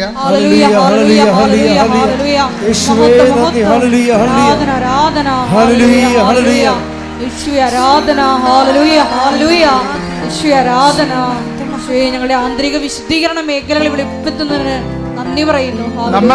നമ്മൾക്ക് ജനക്കൂട്ടത്തെ കാണുമ്പോൾ നമുക്കെന്താ തോന്നേണ്ടത്? അനുകമ്പയാണ് തോന്നുന്നുണ്ട്. എന്താണ്? അവർക്ക് കർത്താവിനെ ആവശ്യമുണ്ടല്ലോ എന്ന് തോന്നണം. നീ ദൈവത്തിൻ്റെ ആളാണെങ്കിലേ ജനക്കൂട്ടത്തെ കാണുമ്പോൾ നിൻ്റെ ഗ്രൂപ്പിലെ വാട്സപ്പ് ഗ്രൂപ്പിലായാലും ശരി, നിൻ്റെ ഏത് മേഖലയായാലും ജനക്കൂട്ടമാണല്ലോ അത്, അവരെ കാണുമ്പോൾ നിങ്ങൾക്ക് എന്ത് ചെയ്യണം? അവന് അനുകമ്പ തോന്നണം. എന്താണ്? അവർക്ക് കർത്താവിനെ അറിയത്തില്ലല്ലോ, അവരെ അറിയിക്കാനുള്ള അവർ ഇടയില്ലാത്ത ആളുകളെപ്പോലല്ലേ, കർത്താവില്ലാത്ത ആൾക്കാരെ പോലല്ലേ. അപ്പോൾ അതുകൊണ്ട് തന്നെ ജനക്കൂട്ടത്തെ കാണുമ്പോൾ ചില അണ്ണന്മാർക്ക് എന്താ തോന്നണത്? അവർ ഓന്തുമാരുണ്ടല്ലോ, ഈ സായിപ്പിനെ കാണുമ്പോൾ കവാത്ത് മറക്കണം എന്ന് പറഞ്ഞാൽ ജനക്കൂട്ടത്തെ കാണുമ്പോൾ പിന്നെ മതം മറന്നു പോകും, വിശ്വാസം മറന്നു പോകും. ജനക്കൂട്ടത്തെ കാണുമ്പോൾ വിശ്വാസം മറക്കണത് ആരാണ്? ബിസിനസ്സുകാരായിരിക്കും, ഒരു സംശയമില്ല. എന്താ കാര്യം? ഇപ്പം നീ ക്രിസ്ത്യാനിയാണെന്ന് പറഞ്ഞു കഴിഞ്ഞാൽ നിൻ്റെ വസ്തു മുസ്ലിം മേടിക്കത്തില്ല, ഹിന്ദു മേടിക്കത്തില്ല. കേരളത്തിൽ ജാതീയത ശക്തമല്ലേ. അപ്പം അതുകൊണ്ട് എന്നാ ശരി, എനിക്ക് മതമില്ലെന്ന് പറഞ്ഞാൽ മതിയല്ല, മതമില്ലാത്ത ജീവനാണെന്നൊക്കെ പറഞ്ഞാൽ മതിയല്ല. എനിക്ക് മതമില്ല, ഞാൻ നിരീശ്വരവാദിയാണെന്ന് പറയുമ്പോൾ എൻ്റെ ചരക്ക് എല്ലാവരും മേടിക്കും. അപ്പോൾ മറ്റുള്ളവർ ചരക്ക് വിറ്റഴിക്കാൻ വേണ്ടി നീ ദൈവത്തിന് ഒറ്റിക്കൊടുത്തിട്ടുണ്ടെങ്കിൽ നീ ഇന്ന് മാപ്പ് പറയണം ഇവിടെ ഉടമ്പടിയിൽ വെച്ച്. കർത്താവേ, ഇതെല്ലാം കടന്നു പോകുന്നതാണ്, കടന്നു പോകുന്നത് നീ മാത്രമാണ്. ഞാൻ നിന്നെ മറ്റുള്ളവർക്ക് വേണ്ടി ഞാൻ എൻ്റെ ഐഡൻറ്റിറ്റി വെളിപ്പെടുത്താതിരുന്നിട്ടുണ്ടെങ്കിൽ, ഐഡൻറ്റിറ്റി തള്ളിപ്പറഞ്ഞിട്ടുണ്ടെങ്കിൽ കർത്താവേ മാപ്പ് ചോദിക്കുന്നു. ശ്രുതികട ഹല്ലേലൂയ. ഹല്ലേലൂയ, ഹല്ലേലൂയ. യേശുവേ, ദൈവത്തിന്റെ മഹത്വപ്പെട്ട അവസരങ്ങൾ മനഃപൂർവ്വം നഷ്ടപ്പെടുത്തിയിട്ടുണ്ടെങ്കിൽ ഞങ്ങൾ അനുദപിച്ച് മാപ്പ് ചോദിക്കുന്നു. ഹല്ലേലൂയ, ഹല്ലേലൂയ. മഹത്വം, മഹത്വം. ആരാധന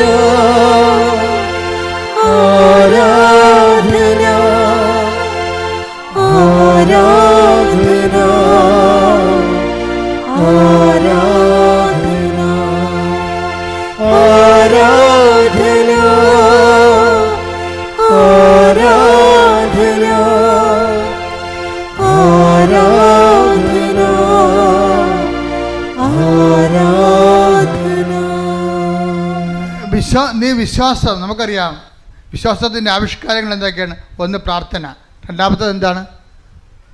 പ്രഖ്യാപനം, മൂന്നാമത്തേത് എന്താണ്? പ്രയോഗം. ഈ പ്രാർത്ഥന കഴിഞ്ഞിട്ട് ഈ പ്രഖ്യാപനം എന്ന് പറയുമ്പോൾ ഉള്ള വിഷയം വെച്ചാൽ ഈ പ്രഖ്യാപനം ആദ്യം നടത്തേണ്ടത് എവിടെയാണെന്ന് അറിയാമോ? തെരുവീതിയിലല്ല, സ്വന്തം വീട്ടിലാണ് നടത്തേണ്ടത്. വിശ്വാസം പ്രഖ്യാപിക്കേണ്ടത് എവിടെയാണ്? ആദ്യം സ്വന്തം വീട്ടിലാണ് പ്രഖ്യാപിക്കേണ്ടത് ആദ്യം. കാര്യം വിശ്വാസത്തിനെതിരായിരിക്കും ഭർത്താവ്, അല്ലെങ്കിൽ ഭാര്യ, അല്ലെങ്കിൽ മകൻ, അല്ലെങ്കിൽ മകള്. അവളെ കേൾക്കും, അയ്യോ അവളെ കേൾക്കും, അവളെല്ലാം പറയും. അതുകൊണ്ട് ഞാൻ പ്രത്യക്ഷക്കാരനെ ചുണ്ടിൻ്റെ പേർക്ക് ചുണ്ടിൻ്റെ താഴെ പ്രത്യക്ഷ പ്രാർത്ഥന പിശാചുക്കളുണ്ട്. എന്താ കാര്യം? മകള് കേൾക്കും, അവൾക്ക് ഇഷ്ടപ്പെടത്തില്ലെന്ന്. അപ്പം തന്നെ നിന്റെ കാര്യത്തിൽ തീരുമാനമായില്ലേ? അതാണ് ഈശോ പറഞ്ഞ 10:32 മനുഷ്യരുടെ മുമ്പിൽ ഏറ്റു പറയണമെന്ന്. അപ്പോൾ അവൾ കേട്ടാലും അവൻ കേട്ടാലും, അവന് പ്രാന്ത് കയറിയാലും പിശാച് കയറിയാലും ചാടിപ്പോയാലും നീ നിൻ്റെ വിശ്വാസം പ്രഖ്യാപിക്കണം. എവിടെയാണ്? ഒരുത്തൻ വിശ്വാസം പ്രഖ്യാപിക്കേണ്ടത് ആദ്യമായി അവൻ്റെ വീട്ടിൽ തന്നെയാണ്. ക്ലിയർ അല്ലേ? ക്ലിയർ അല്ലേ? ആ, എന്താ കാര്യം നീ ഇത് പറയാൻ കഴിയും? ജെയ്സി എന്നും പറഞ്ഞൊരു മോളെ ഈ ദിവസം സാക്ഷ്യം പറഞ്ഞു. അവളുടെ സാക്ഷ്യം എന്ന് പറയുന്നത് അവളുടെ മകന് ഉടമ്പടിയിലൊന്നും വിശ്വാസമില്ല, ഉപ്പിലും വിശ്വാസമില്ല. ഇപ്പം എൻ്റെ പ്രശ്നം വെച്ചാൽ, പക്ഷേ അമ്മ ഈവൻ്റെ മകനെ സ്വിറ്റ്സർലൻഡിലാണ് അവൻ MBA പാസ്സായതാണ്. പക്ഷെ അവിടെ MBA പാസ്സായെന്ന് പറഞ്ഞാലും ഈ ഇൻറ്റേൺഷിപ്പിന് പോലും ഭയങ്കര പാടാണ്, ബുദ്ധിമുട്ടാണ്. ഇൻറ്റേൺഷിപ്പിന് പോകണ മുമ്പ് അമ്മ പറഞ്ഞ്, എടാ നിനക്ക് ഇൻറ്റേൺഷിപ്പ് കിട്ടാൻ അവിടുത്തെ നാട്ടുകാർ തന്നെ ഉണ്ട്, നിന്നേക്കാൾ വലിയ എക്സ്പീരിയൻസ് ഉള്ള ആൾക്കാരും ക്വാളിറ്റി ഉള്ള ആൾക്കാരും ഉണ്ട്, അവരെടുക്കത്തുള്ളൂ, നമുക്ക് മെറിറ്റില്ല. അതുകൊണ്ട് നീ എന്ത് ചെയ്യണമെന്ന് പറയാം, ഈ ഉപ്പ് കൊണ്ടുപോയി ഇൻറ്റേൺഷിപ്പ് ഓഫീസിൽ ഇടണമെന്ന് പറഞ്ഞു വിശ്വാസപ്രമാണം ചൊല്ലി. അപ്പോഴവൻ പറഞ്ഞു, ഞാൻ ഇടത്തില്ല. അയ്യോ ഇതൊക്കെ എങ്ങനെ, ഇതൊക്കെ ചെയ്താൽ വല്ല കാര്യം ശരിയാവുക, അവിടെയൊക്കെ ക്യാമറ ഉണ്ടെന്ന് പറഞ്ഞ്. അപ്പോൾ അമ്മ പറഞ്ഞു, ക്യാമറ ആയതുകൊണ്ട് സായിപ്പിനെ കാണുമ്പോൾ കവാത്ത് മറക്കണവരൊക്കെ ചില ആൾക്കാരെ ക്യാമറ കാണുമ്പോൾ കവാത്ത് മറക്കുകയും. അവൻ പറഞ്ഞു, ഞാൻ നിൻ്റെ കൂടെ വരാമെന്ന് പറഞ്ഞു. നീ ചെയ്യേണ്ട, ഞാൻ ചെയ്തോളാം എന്ന് പറഞ്ഞു. നിന്നെ അവിടെ ഇടിപ്പിക്കണ കാര്യമാണ്. ഇൻറ്റേൺഷിപ്പ് ഓഫീസിൽ പോയി അമ്മ കൊണ്ട് അവൻ നിൽക്കുമ്പോൾ അവിടെ ഉപ്പിട്ടിട്ട് വിശ്വാസപ്രമാണം ചൊല്ലി, മാതാവേ ഞങ്ങൾക്ക് കഴിവില്ല, ഞങ്ങൾക്ക് മെറിറ്റില്ല, ഇത് നോട്ട് ബൈ മെറിറ്റാണ് വർക്ക് ചെയ്യേണ്ടത്, ഉടമ്പടി അതിനുവേണ്ടി ഞാൻ ഉടമ്പടി ചെയ്തിരിക്കണം, അതുകൊണ്ട് ഈ മകനെ ഇവിടെ ഇൻറ്റേൺഷിപ്പിൽ എടുക്കണമെന്ന് പറഞ്ഞു, എക്സ്പീരിയൻസിന്. പല നാട്ടുകാർക്ക് സീറ്റില്ല, അവന് സീറ്റ് കിട്ടി. അത് കഴിഞ്ഞപ്പോൾ പിന്നെ ആ കമ്പനി, വേറൊരു കമ്പനി അവനെ ജോലിക്ക് വിളിച്ചപ്പോഴും അമ്മ പറഞ്ഞേ, എടാ മകനെ ഉടമ്പടി ഉപ്പുണ്ട്, നമുക്ക് കൊണ്ട് ഇടാമെന്ന് പറഞ്ഞ്. അപ്പോൾ അമ്മ പറഞ്ഞു, അമ്മ അതൊക്കെ ശരിയാകുക, അവിടെയൊക്കെ ഒത്തിരി ആൾക്കാരൊക്കെ ഉള്ളതാണ്. അപ്പോൾ നമ്മൾ രാത്രി ഓഫീസിൽ പോകാം, രാത്രി ഓഫീസ്. അമ്മയുമായിട്ട് ഈ മകൻ്റെ കൂടെ അമ്മ രാത്രി ഓഫീസിൽ പോയിരിക്കുക. എന്നിട്ട് രാത്രി ഓഫീസിൽ പോയി അവിടെ നിന്ന് വിശ്വാസ പ്രമാണം ചൊല്ലിയിട്ട് അവിടെ ഉപ്പിട്ടിട്ട് പോകുന്നു. പ്രഖ്യാപനമാണ്, വിശ്വാസ പ്രഖ്യാപനം. അപ്പോൾ നമുക്കൊരവസരം കിട്ടുമ്പോഴെന്നെ സംബന്ധിച്ചിടത്തോളം നമ്മൾ ദൈവത്തിന് തോന്നണം, നമ്മൾ ഏത് കാലാവസ്ഥയിലും കർത്താവിനെ തള്ളി പറയത്തില്ല. സുവിശേഷം എന്ന് പറയുന്ന വിശ്വാസം, നമ്മളെന്താ കർത്താവ് തുടങ്ങണത് എങ്ങനെയാണ്? വിശ്വസിക്കുക, സുവിശേഷത്തിൽ അനുദപിക്കുക, സുവിശേഷത്തിൽ വിശ്വസിക്കുക. അപ്പോൾ വിശ്വാസം എന്ന് പറയുന്നത് ബേസിക്കായിട്ട് വേണ്ടത് സുവിശേഷത്തിലാണ്. അനുദപിക്കുക, സുവിശേഷത്തിൽ വിശ്വസിക്കുക. അപ്പോൾ ദൈവത്തിൻ്റെ വചനങ്ങളിലും ദൈവത്തിൻ്റെ രക്ഷാകര പദ്ധതികളിലും ദൈവത്തിൻ്റെ പരിപാലന മാർഗങ്ങളിലെയും നമ്മൾ വിശ്വാസത്തിലെടുക്കണം. എന്നിട്ട് ആ വിശ്വാസത്തെ നമ്മൾ പ്രയോഗിക്കണമാണ് ഉപ്പിടുമ്പോൾ. ഉപ്പ് അവൻ പിന്നെ ഒരു ഗുണം ചെയ്തു, അവൻ അത്ര മോശക്കാരനല്ല. അവൻ എപ്പോഴും ഈ ഉപ്പൊക്കെ പബ്ലിക്കായിട്ട് ഇടാൻ ബുദ്ധിമുട്ടുണ്ടെങ്കിലും തൈലം പൂശിയിട്ടേ അവൻ ഇറങ്ങത്തുള്ളൂ. അവൻ ഇൻ്റർവ്യൂവിനാണെങ്കിലും വീട്ടിൽ എല്ലാ ഉടമ്പടി തൈലം പൂശിയിട്ട് ഇറങ്ങത്തുള്ളൂ. പക്ഷെ അമ്മ അതിനേക്കാൾ കടുത്ത ആൾക്കാരാണ്. പക്ഷേ നമ്മൾ നോക്കുമ്പോൾ അമ്മയുടെ സാക്ഷ്യം കേൾക്കുമ്പോഴുണ്ടല്ലോ, ഇവന് അവിടെ ജോലി കിട്ടാൻ ഒരു സാധ്യതയുമില്ല. പക്ഷേ അമ്മ മാതാവിൻ്റെ നോട്ട് ബൈ മെറിറ്റ് എന്നല്ലേ, എനിക്ക് കഴിവില്ല, എൻ്റെ കഴിവല്ല, നിൻ്റെ കൃപയെന്നല്ല എൻ്റെ പ്രഖ്യാപനം. നമ്മൾ വിശ്വസിക്കണത് എന്താ പ്രഖ്യാപിക്കണത്? എൻ്റെ കഴിവല്ല, നിൻ്റെ കൃപ. അതിനാണ് ഈ ഉപ്പ് ഇടണത്, വിശ്വാസപ്രമാണം ചെല്ലണത്. അപ്പോൾ ആ ജോലി അവന് കിട്ടി. അതിൻ്റെ സാക്ഷിയാണ് അവൻ പറഞ്ഞ കഴിഞ്ഞ ദിവസങ്ങളിൽ. ഞാൻ നിങ്ങളോട് പലപ്പോഴും പറഞ്ഞിരിക്കുന്ന കാര്യങ്ങളെല്ലാം കൃത്യവും കറക്റ്റായിട്ടുള്ള കാര്യങ്ങളും ആയിരക്കണക്കിന് ജനങ്ങൾ അവരുടെ ജീവിതത്തിൽ പ്രാവർത്തികമാക്കി വിജയിച്ച കാര്യങ്ങളാണ്. അതുകൊണ്ട് ചെയ്യുമ്പോൾ തന്നെ സൂക്ഷിച്ചും കൂടുതൽ ഈസിയായിട്ട് ചെയ്യാൻ കഴിയുന്നവർ കൂടുതൽ കഷ്ടപ്പെട്ട് നിവർത്തിക്കണം. പറഞ്ഞ മനസ്സിലായ കാര്യം, നിങ്ങളുമായിട്ട് കോമ്പറ്റ് ചെയ്യുന്ന ആൾക്കാർ വേറെയാണ്. കൂടുതൽ ഈസിയായിട്ട് ചെയ്യാൻ കഴിയുന്നവർ കൂടുതൽ കഷ്ടപ്പെട്ട് ഉടമ്പടി നിവർത്തിക്കണം. എന്താ കാര്യം വെച്ചാൽ, ഇപ്പോൾ ചിലരൊക്കെ സാക്ഷ്യം പറയാൻ വന്നിട്ട് പോകും, ഉടമ്പടി ചെയ്യാൻ വന്നു. അവർ ഉടമ്പടി ചെയ്യാൻ വേണ്ടി മാത്രം പ്ലെയിനിൽ സഞ്ചരിച്ച് അന്യരാജ്യത്തു നിന്ന് വന്നിട്ട് ഉടമ്പടി ചെയ്തിട്ട് അന്ന് തന്നെ പോകണവർ. അവർക്ക് ഒരു ഉടമ്പടിക്ക് ലാഭമാകണത്, അവർക്ക് ഉടമ്പടിക്ക് ചിലവാകണത് 2.5 ലക്ഷം രൂപ 3 ലക്ഷം രൂപയാണ് ഒരു ഉടമ്പടിക്ക്. അപ്പം ഞങ്ങൾ രാവിലെ വന്ന് ഇവിടെ കലവൂരിന്ന് ആലപ്പുഴയിൽ നിന്നൊക്കെ വന്നിട്ട് ഞങ്ങൾ വെളുപ്പിനെ വന്ന് നിൽക്കണമെന്ന് പറയും. എപ്പോഴാണ് ഞാൻ ചോദിക്കുക, എത്ര മണിക്കാണ് വന്നത്? 7 മണിക്ക്. അതാണ് നിങ്ങളുടെ വെളുപ്പിനെ. ഞങ്ങൾ വെളുപ്പിനെ വന്ന് നിൽക്കണം എന്ന് പറയും. ഇവിടെ വെറുതെ നടന്ന് വന്നതായിരിക്കും. അപ്പം ഞാൻ എത്ര മണിക്ക്? 7 മണിക്ക്. അപ്പോൾ വെളുപ്പിനെന്ന് പറഞ്ഞാൽ 7 മണിക്കാണ്. ഇവർക്ക് ഇപ്പോഴും നേരം വെളുത്തിട്ടില്ല. അപ്പം അതുകൊണ്ട് കൂടുതൽ ഈസിയായിട്ട് വരുന്ന ആൾക്കാർ കൂടുതൽ അതിൻ്റെ അകത്ത് കഷ്ടപ്പെട്ട് ഇൻവെസ്റ്റ് ചെയ്യുമ്പോൾ ദൈവത്തിന് മനസ്സിലാകും ഇത് സത്യസന്ധമായ കാര്യമാണെന്ന്. പറഞ്ഞ മനസ്സിലായില്ലേ? ഇത് ഏറ്റവും വലിയ പ്രശ്നമേ. എനിക്ക് ഇപ്പോൾ ഇത്രയും നാൾ ലക്ഷക്കണക്കിന് മനുഷ്യർ ഉടമ്പടി എടുത്തപ്പോൾ എൻ്റെ മനസ്സിൽ പരിശുദ്ധാത്മ പറയണത്, ഇതിൻ്റെ ഏറ്റവും വലിയ കുഴപ്പം പിടിച്ച സംഭവം എന്താണെന്നറിയാമോ? ദൈവത്തിനെ ഒന്ന് വിശ്വസിപ്പിച്ചെടുക്കുകയാണ്. ഞാൻ എടുത്തിരിക്കുന്ന സത്യസന്ധമായ ഉടമ്പടിയാണെന്ന് ദൈവത്തിനെ ഒന്ന് വിശ്വസിപ്പിച്ചെടുക്കാൻ വലിയ പാടാണ്. നമ്മളെടുത്തിരിക്കുന്ന ഉടമ്പടി, നിങ്ങളുടെ റിസ്ക് എന്ന് പറഞ്ഞാൽ എന്താണ്? ഉടമ്പടിയിലുള്ള റിസ്ക് ഫാക്ടർ എന്താണ്? ഈ നിങ്ങൾ എടുത്തിരിക്കുന്ന ഉടമ്പടി സത്യസന്ധമാണെന്ന് ദൈവത്തിനെ വിശ്വസിപ്പിച്ചെടുക്കണതാണ് പാട്. അത് ഇത്തിരി സമയമെടുക്കും. അത് നിങ്ങളുടെ ഓരോ കാര്യങ്ങളിലൂടെ നമ്മൾ സീരിയസ് ആണ് ഈ വിഷയത്തിൽ, സിൻസിയറാണെന്ന് ദൈവത്തിനെ നമ്മൾ വിശ്വസിപ്പിച്ചെടുക്കണം. അത് ഓരോ ദിവസത്തെയും ഉടമ്പടിയുടെ വെല്ലുവിളിയാണിത്. എന്താണ്? എൻ്റെ ഉടമ്പടി കർത്താവിനെ കൊണ്ട് കൺകർ ചെയ്യിക്കണം. My covenant must be concurred by Jesus. അത് ദിവസങ്ങളും ഉയർത്തണ വെല്ലുവിളിയാണ്. നമ്മുടെ മുമ്പിൽ ഓരോ ദിവസവും ഉയർത്തണ വെല്ലുവിളിയാണ് നമ്മളെടുത്തിരിക്കുന്ന ഉടമ്പടിയെ കൊണ്ട് ദൈവത്തെ കൊണ്ട് അംഗീകരിപ്പിച്ചെടുക്കുക എന്നുള്ളത്. ആ സത്യസന്ധമായ ഉടമ്പടിയാണെന്ന്. അത് അഭ്യാസം കാണിക്കാൻ ചെയ്തതല്ല, ദൈവത്തോടുള്ള സ്നേഹത്താൽ വിശ്വസിച്ച് ഇത് അവസാനത്തെ തിരഞ്ഞെടുപ്പാണെന്നുള്ള ബോധ്യത്തിലാണ് എൻ്റെ മക്കൾ ചെയ്യണമെന്നുണ്ടെങ്കിൽ പെട്ടെന്ന് എനിക്കിത് ഇത് ഫയർ ആകണത്. അതുകൊണ്ട് അറിഞ്ഞ് ആണ് ഇതിൻ്റെ അകത്ത് ഇൻവെസ്റ്റ് ചെയ്യേണ്ടത്. ശ്രുതികട ഹല്ലേലൂയ. രോഗാതുരമായ സ്ഥാനങ്ങളിൽ വലത് കൈ വെച്ചുകൊണ്ട് മരുന്നോ ലേപനമോ അല്ല, മരുന്നിനും ലേപനത്തിനും സുഖപ്പെടുത്താൻ കഴിയുന്നതിന് ഉള്ള പരിധി നീ തന്നെ നിൻ്റെ ജീവിതത്തിൽ അനുഭവിച്ചറിഞ്ഞതാണ് എന്നുള്ള ബോധ്യത്തോടു കൂടി എവിടെയാണ് വേദന, എവിടെയാണ് ഭാരം, വർഷങ്ങളെ ആയിരക്കണക്കിന് മനുഷ്യർ സൗഖ്യപ്പെട്ട ഈ വേദിയിൽ മാതാവ് നിൻ്റെ കൈകളെ ഇരിക്കുന്ന സ്ഥലത്ത് അമ്മയുടെ കൈകൾ വെച്ചുകൊണ്ട് നിൻ്റെ സൗഖ്യത്തിനായി പ്രാർത്ഥിക്കുന്ന സമയമാണ്. ഞാനും എൻ്റെ സ്വരവുമൊക്കെ ഒരു ദൈവത്തിൻ്റെ ഒരു മീഡിയമായിട്ട് മാത്രം നിൽക്കുന്നതാണ്. കൃപാസനത്തിൽ ജീവനോടെ പ്രത്യക്ഷപ്പെട്ട അമ്മ തന്നെയാണ്. നിങ്ങൾ കൈവെക്കുമ്പോൾ ആ കൈവെക്കുന്നിടത്ത് അമ്മയുടെ കൈകൾ വെക്കുന്നുണ്ടെന്ന ബോധ്യം ഉണ്ടാകണം.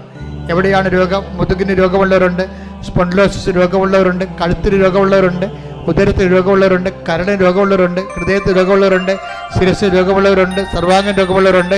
അവിടെ എല്ലാ ഇടങ്ങളിലും കൈകൾ വെച്ചുകൊണ്ട് ഇടിമുഴക്കം പോലെ ശ്രദ്ധിക്കട്ടെ, സൗഖ്യത്തിനായി ശ്രദ്ധിക്കട്ടെ. എല്ലാ രോഗങ്ങളും സുഖപ്പെട്ടുകൊണ്ട് ഈ ആരാധനയിലൂടെ അങ്ങയുടെ നാമത്തെ വീണ്ടും വീണ്ടും മഹത്വപ്പെടുത്തണമേ. കർത്താവിന്റെ ഉന്നതമായ നാമത്തിന് സ്വന്തം ചെയ്യുന്ന കർത്താവിന്റെ വിശുദ്ധ പൗരോഹിത്യത്തെ മഹത്വപ്പെടുത്തണമേ. കർത്താവ് സഭയിലുള്ള സാന്നിധ്യം പ്രകടമാക്കണമേ. അമ്മേ, പരിശുദ്ധ അമ്മേ, ദേവമാതാവേ, എല്ലാ മക്കൾക്കും വേണ്ടി മധ്യസ്ഥം വഹിക്കണമേ. ഉച്ച മുതൽ ഉള്ളംകാൽ വരെ അങ്ങയുടെ വിശുദ്ധമായ രക്തത്താൽ കഴുകണമെന്ന് പ്രാർത്ഥിക്കുന്ന കോശങ്ങളിലെ രക്തധമനികളിൽ കർത്താവിൻ്റെ രക്തം പടരട്ടെ. കോശങ്ങളിലെ രക്തധമനികളിൽ, സിസ്റ്റുള്ള ഇടങ്ങളിൽ, അതുപോലെ തന്നെ പിസ്റ്റുലുള്ള ഇടങ്ങളിൽ, PCOD ഉള്ള ഇടങ്ങളിൽ, മുഴകളുള്ള ഇടങ്ങളിൽ കർത്താവിൻ്റെ രക്തം പടരട്ടെ. രക്തം കട്ടപിടിച്ച അവസ്ഥകളെ യേശു ക്രിസ്തു നാമത്തിൽ മെൽട്ടായി പോകട്ടെ. മക്കളില്ലാത്തവർ, ബോധം മറഞ്ഞവർ, തളർന്ന് കിടക്കുന്നവർ, രോഗി മരുന്ന് ഏൽക്കാത്തവർ, കിടപ്പിലായിപ്പോയിട്ടുള്ളവർ, ഭക്ഷണം കഴിക്കാൻ പറ്റാത്തവർ, വെള്ളം കുടിക്കാൻ പറ്റാത്തവർ, മൂത്രം അറിയാതെ പോകുന്നവർ, രക്തമൊഴുകാതെ പോകുന്നവർ, സ്രാവങ്ങളുള്ളവർ, ചെവിന്ന് പഴുപ്പ് വരുന്നവർ, നിർത്താത്ത മൂക്കൊലിപ്പുള്ളവർ, ഉച്ച മുതൽ ഉള്ളംകാൽ വരെ കർത്താവിൻ്റെ വിശുദ്ധമായ രക്തത്താൽ കഴുകപ്പെടട്ടെ.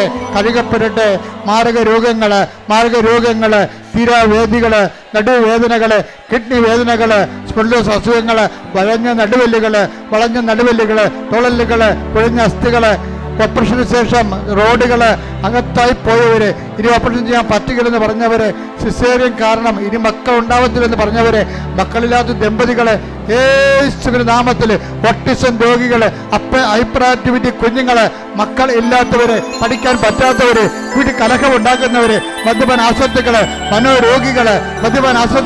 മനോരോഗികള്, എപ്പിലെപ്സി രോഗികള്, അപസ്മാ രോഗങ്ങള്, വിട്ടുമാറാത്ത പനികള്, രോഗങ്ങള്, പീഡകള്, ആദികള്, വ്യാധികള്, അസമാധാനങ്ങള് യേശുവിന്റെ നാമത്തില്